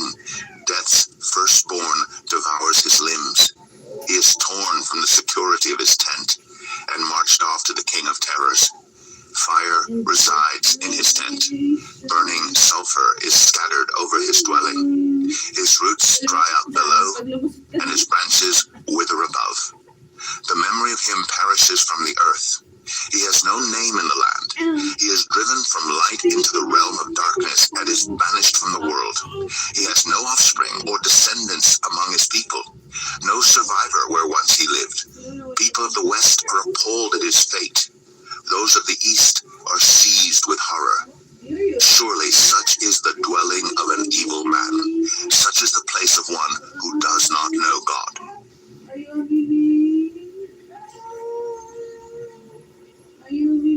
Job 19. Then Job replied, "How long will you torment me and crush me with words? 10 times now you have reproached me. Shamelessly you attack me. If it is true that I have gone astray, my error remains my concern alone. If indeed you would exalt yourselves above me and use my humiliation against me, then know that God has wronged me and drawn his net around me. Though I cry violence, I get no response. Though I call for help, there is no justice. He has blocked my way so I cannot pass. He has shrouded my paths in darkness. He has stripped me of my honor and removed the crown from my head. He tears me down on every side till I am gone. He uproots my hope like a tree. His anger burns against me. He counts me among his enemies. His troops advance in force. They build a siege ramp against me and encamp around my tent. He has alienated my family from me. My acquaintances are completely estranged from me. My relatives have gone away. My closest friends have forgotten me. My guests and my female servants count me a foreigner. They look on me as a stranger. I summon my servant, but he does not answer, though I beg him with my own mouth. My breath is offensive to my wife. I am loathsome to my own family. Even the little boys scorn me. When I appear, they ridicule me. All my intimate friends detest me. Those I love have turned against me. I am nothing but skin and bones. I have escaped only by the skin of my teeth. Have pity on me, my friends.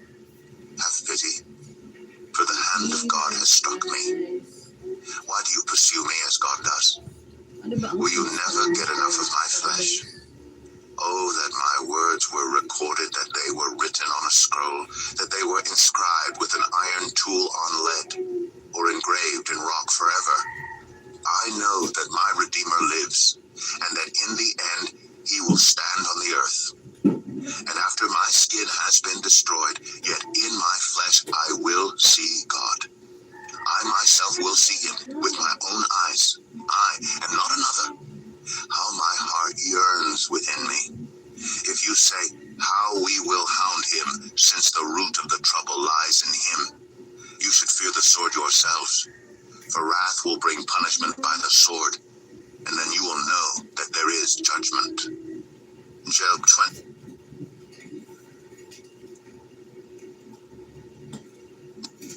Job 20. Then Zophar the Naamathite replied, my troubled thoughts prompt me to answer because I am greatly disturbed. I hear a rebuke that dishonors me, and my understanding inspires me to reply. Surely you know how it has been from of old, ever since mankind was placed on the earth, that the mirth of the wicked is brief, the joy of the godless lasts but a moment. Though the pride of the godless person reaches to the heavens, and his head touches the clouds, he will perish forever like his own dung. Those who have seen him will say, where is he? Like a dream he flies away, no more to be found, vanished like a vision of the night. The eye that saw him will not see him again. His place will look on him no more. His children must make amends to the poor. His own hands must give back his wealth. The youthful vigor that fills his bones will lie with him in the dust. sweet in his mouth, and he hides it under his tongue. Though he cannot bear to let it go and lets it linger in his mouth, yet his food will turn sour in his stomach. It will become the venom of serpents within him. He will spit out the riches he swallowed. God will make his stomach vomit them up. He will suck the poison of serpents. The fangs of an adder will kill him. He will not enjoy the streams, the rivers flowing with honey and cream. What he toiled for, he must give back uneaten. He will not enjoy the profit from his trading, for he has oppressed the poor and left them destitute. He has seized houses he did not build. Surely he will have no respite from his craving. He cannot save himself by his treasure. Nothing is left for him to devour. His prosperity will not endure. In the midst of his plenty, distress will overtake him. The full force of misery will come upon him. When he has filled his belly, God will vent his burning anger against him and rain down his blows on him.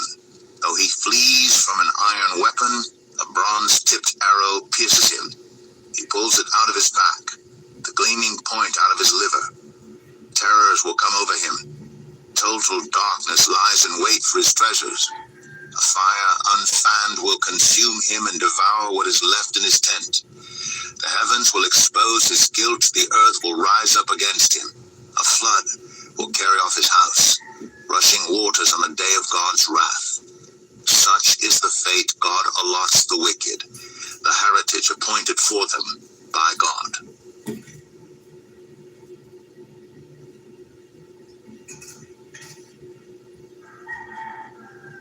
Job 21. Then Job replied, "Listen carefully to my words. Let this be the consolation you give me. Bear with me while I speak, and after I have spoken, mark on. Is my complaint directed to a human being? Why should I not be impatient? Look at me and be appalled. Clap your hand over your mouth. When I think about this, I am terrified. Trembling seizes my body. Why do the wicked live on, growing old and increasing in power? They see their children established around them, their offspring before their eyes. Their homes are safe and free from fear. The rod of God is not on them.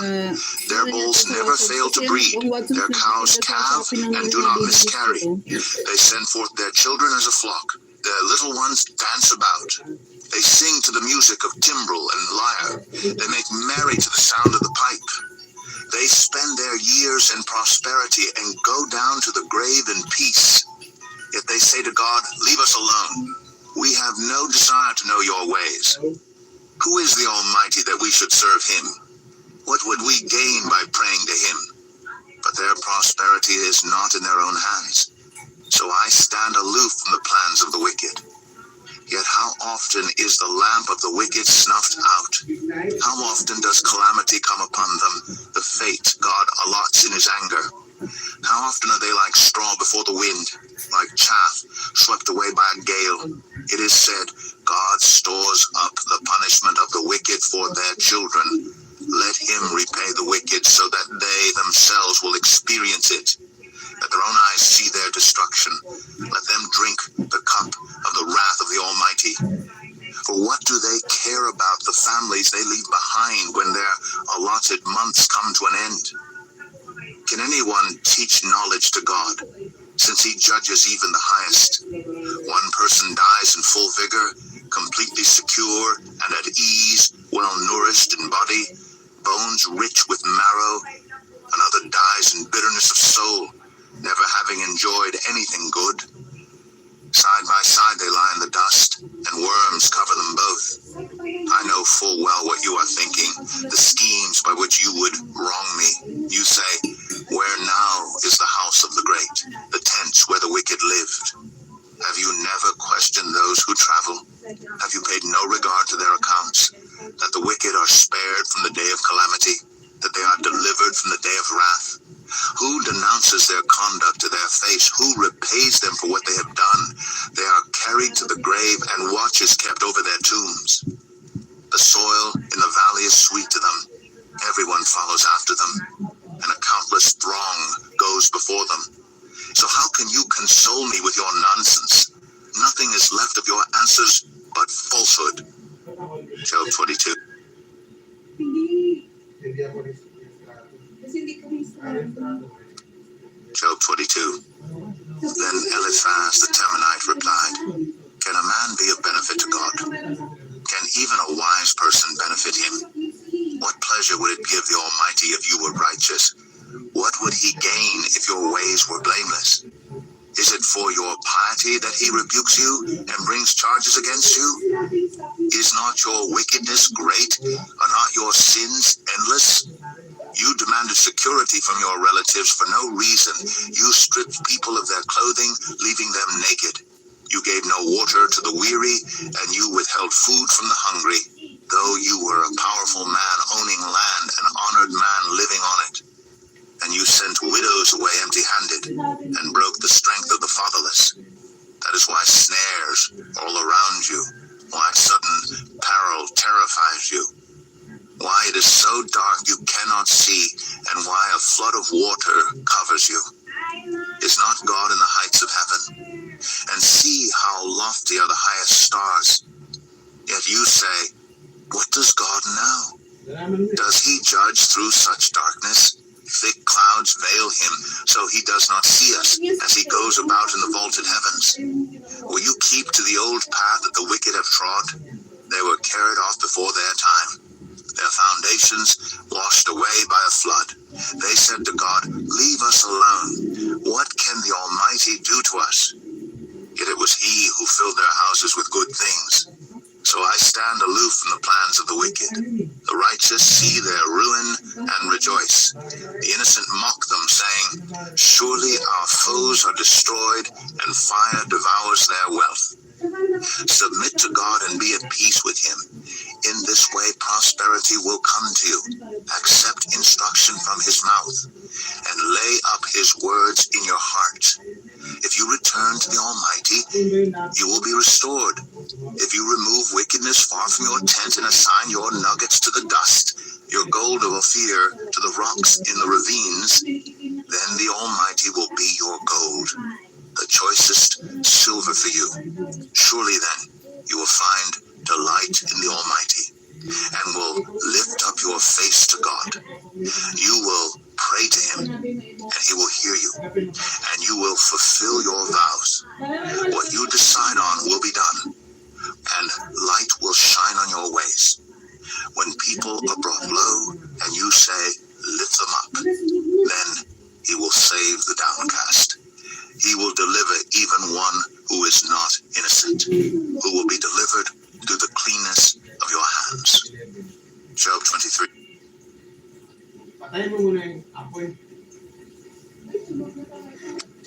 Job 23.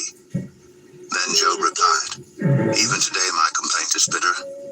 His hand is heavy in spite of my groaning.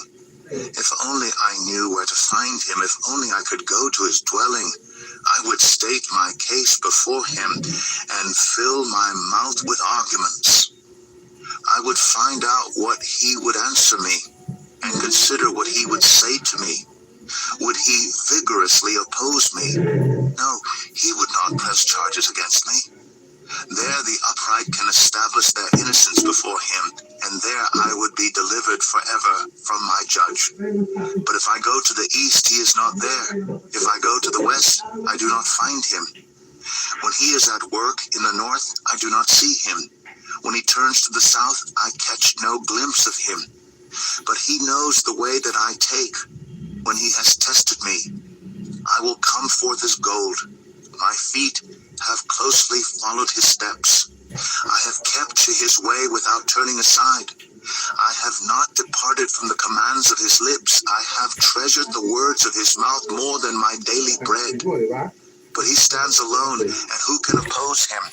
He does whatever he pleases. He carries out his decree against me, and many such plans he still has in store.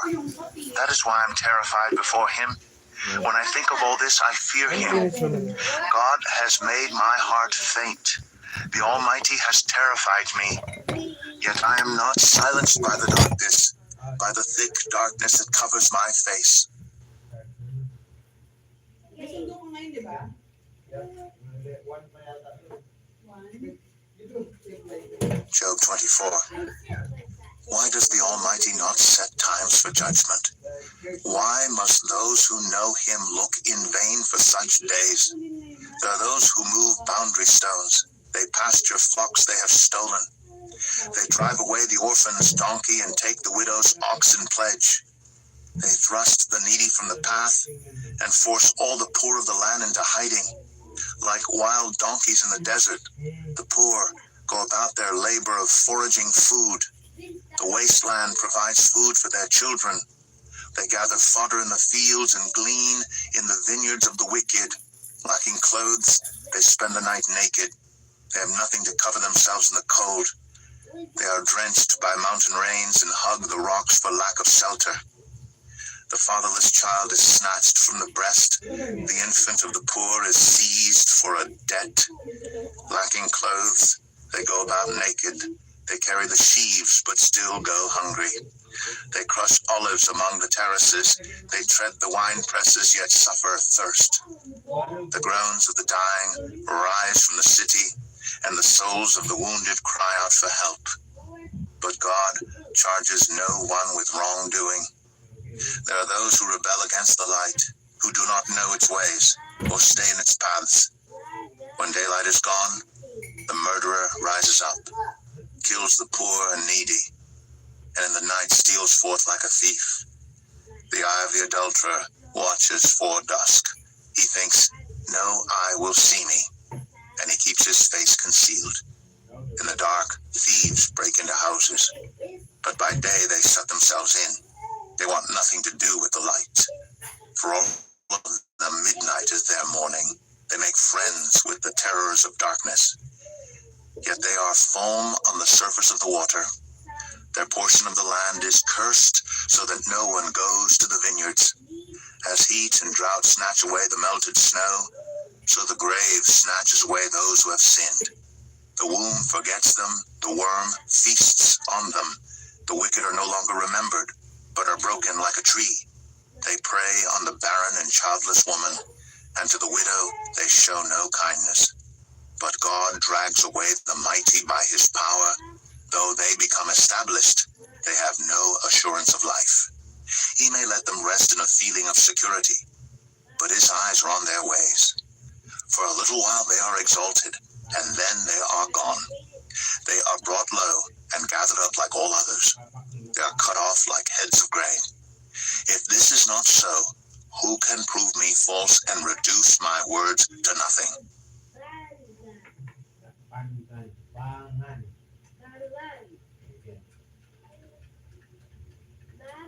Job 25. Then Bildad the Shuhite replied, Dominion and awe belong to God. He establishes order in the heights of heaven. Can his forces be numbered? On whom does his light not rise? How then can a mortal be righteous before God? How can one born of woman be pure? If even the moon is not bright and the stars are not pure in his eyes, how much less a mortal who is but a maggot, a human being who's only a worm. Job 26.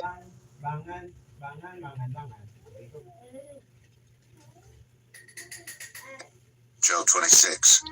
Then Job replied, How you have helped the powerless, how you have saved the arm that is feeble. What advice you have offered to one without wisdom, and what great insight you have displayed. Who has helped you utter these words, and whose spirit spoke from your mouth? The dead are in deep anguish, those beneath the waters and all that live in them. The realm of the dead is naked before God. Destruction lies uncovered. He spreads out the northern skies over empty space. He suspends the earth over nothing. He wraps up the waters in his clouds, yet the clouds do not burst under their weight. He covers the face of the full moon, spreading his clouds over it. He marks out the horizon on the face of the waters for a boundary between light and darkness.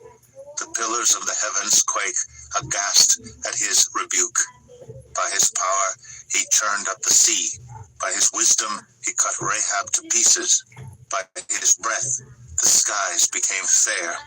His hand pierced the gliding serpent. And these are but the outer fringe of his works. How faint the whisper we hear of him.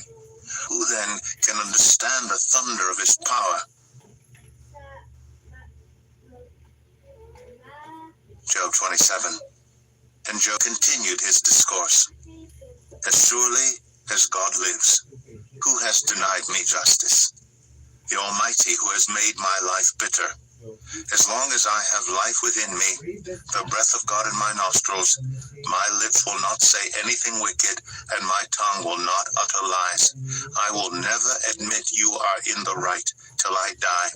I will not deny my integrity. I will maintain my innocence and never let go of it. My conscience will not reproach me as long as I live. May my enemy be like the wicked, my adversary like the unjust. For what hope have the godless when they are cut off, when God takes away their life? Does God listen to their cry when distress comes upon them? Will they find delight in the Almighty? Will they call on God at all times? I will teach you about the power of God. The ways of the Almighty I will not conceal. You have all seen this yourselves. Why then this meaningless talk? Here is the fate God allots to the wicked, the heritage a ruthless man receives from the Almighty. However many his children, their fate is the sword. His offspring will never have enough to eat. The plague will bury those who survive him, and their widows will not weep for them. Though he heaps up silver like dust and clothes like piles of clay, what he lays up, the righteous will wear, and the innocent will divide his silver. The house he builds is like a moth's cocoon, like a hut made by a watchman. He lies down wealthy, but will do so no more. When he opens his eyes, all is gone. Terrors overtake him like a flood. A tempest snatches him away in the night. The east wind carries him off, and he is gone. It sweeps him out of his place. It hurls itself against him without mercy. As he flees headlong from its power, it claps its hands in derision and hisses him out of his place.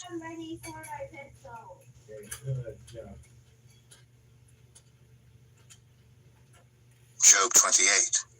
There is a mine for silver, and a place where gold is refined. Iron is taken from the earth, and copper is smelted from ore. Mortals put an end to the darkness. They search out the farthest recesses for ore in the blackest things. They cut a shaft in places unhuman feet. Far from other people they dangle and sway. The earth from which food comes is transformed below as by fire. Lapis lazuli comes from its rocks, and its dust contains nuggets of gold. No bird of prey knows that hidden path. No falcon's eye has seen it. Proud beasts do not set foot on it, and no lion prowls there. People assault the flinty rock with their hands and lay bare the roots of the mountains. They tunnel through the rock. Their eyes see all its treasures. They search the sources of the rivers and bring hidden things to light. But where can wisdom be found? Where does understanding dwell? No mortal comprehends its worth. It cannot be found in the land of the living. The deep says, "It is not in me." The sea says, "It is not with me." It cannot be bought with the finest gold, nor can its price be weighed out in silver. It cannot be bought with the gold of Ophir, with precious onyx or lapis lazuli. Neither gold nor crystal can compare with it, nor can it be had for jewels of gold. Coral and jasper are not worthy of mention. The price of wisdom is beyond rubies. The topaz of Cush cannot compare with it. It cannot be bought with pure gold. Where then does wisdom come from? Where does understanding dwell?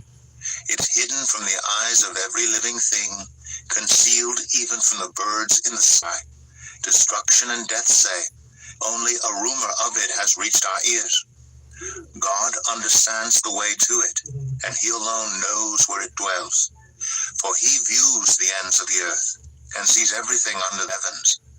When he established the force of the wind and measured out the waters, when he made a decree for the rain and a path for the thunderstorm, then he looked at wisdom and appraised it. He confirmed it and tested it. And he said to the human race, the fear of the Lord, that is wisdom, and to shun evil is understanding. Job 20.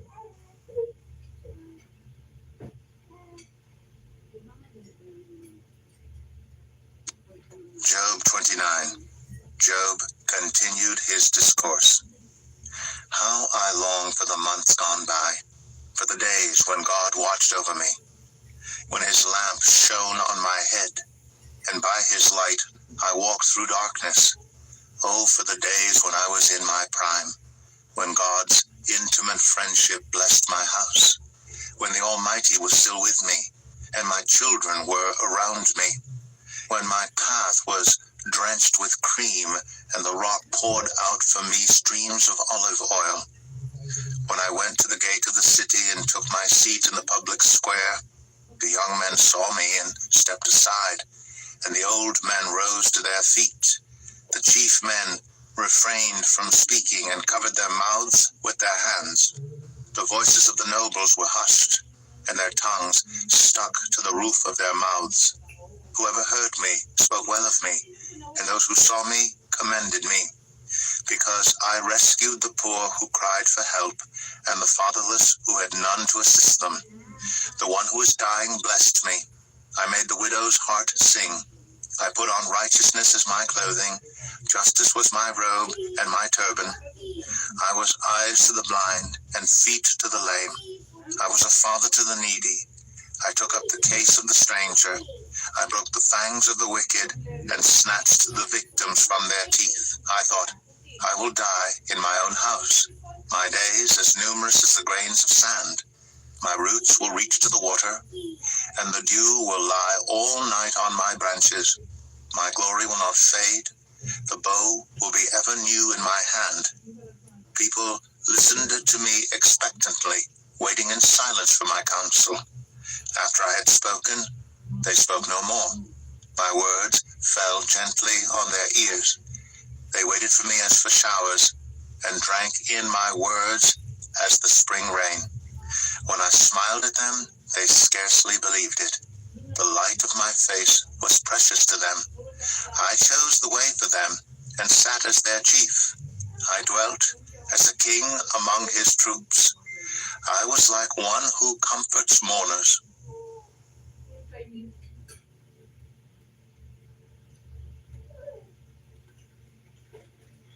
Job 30. But now they mock me, men younger than I, whose fathers I would have disdained to put with my sheepdogs. Of what use was the strength of their hands to me, since their vigor had gone from them? Haggard from want and hunger, they roamed the parched land in desolate wastelands at night. In the brush they gathered salt herbs, and their food was the root of the broom bush. They were banished from human society, shouted at as if they were thieves. They were forced to live in the dry stream beds, among the rocks and in holes in the ground. They brayed among the bushes and huddled in the undergrowth. A base and nameless brood, they were driven out of the land. And now those young men mock me in song. I have become a byword among them. They detest me and keep their distance. They do not hesitate to spit in my face. Now that God has unstrung my bow and afflicted me, they throw off restraint in my presence. On my right, the tribe attacks. They lay snares for my feet. They build their siege ramps against me. They break my road. They succeed in destroying me. No one can help him, they say. They advance as though a gaping breach. Amid the ruins they come rolling in. Terrors overwhelm me. My dignity is driven away as by the wind. My safety vanishes like a cloud. And now my life ebbs away. Days of suffering grip me. Night pierces my bones. My gnawing pains never rest. In his great power, God becomes like clothing to me. He binds me like the neck of my garment. He throws me into the mud, and I am reduced to dust and ashes. I cry out to you, God, but you do not answer. I stand up, but you merely look at me. You turn on me ruthlessly. With the might of your hand, you attack me. You snatch me up and drive me before the wind. You toss me about in the storm. I know you will bring me down to death, to the place appointed for all the living. Surely no one lays a hand on a broken man when he cries for help in his distress. Have I not wept for those in trouble? Has not my soul grieved for the poor? Yet when I hoped for good, evil came. When I looked for light, then came darkness. The churning inside me never stops. Days of suffering confront me. I go about blackened, but not by the sun. I stand up in the assembly and cry for help. I have become a brother of jackals, a companion of owls. My skin grows black and peels. My body burns with fever. My lyre is tuned to mourning, and my pipe to the sound of wailing.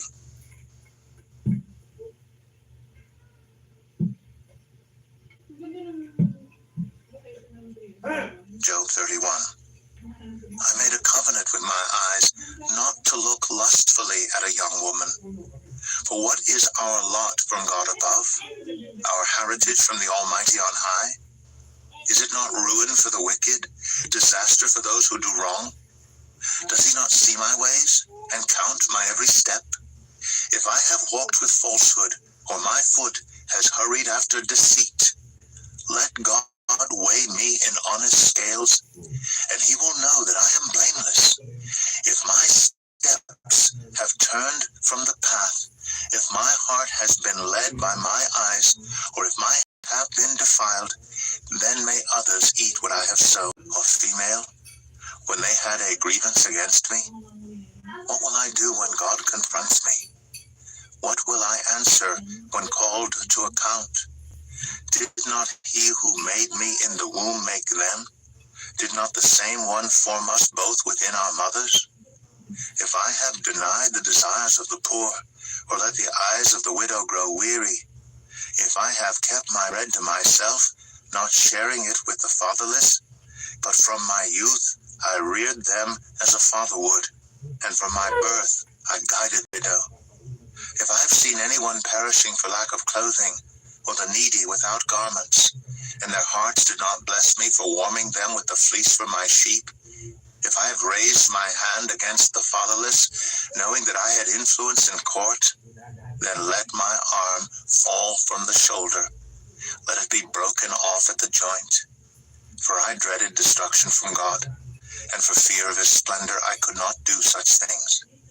If I have put my trust in gold, or said to pure gold, you are my security. If I have rejoiced over my great wealth, the fortune my hands had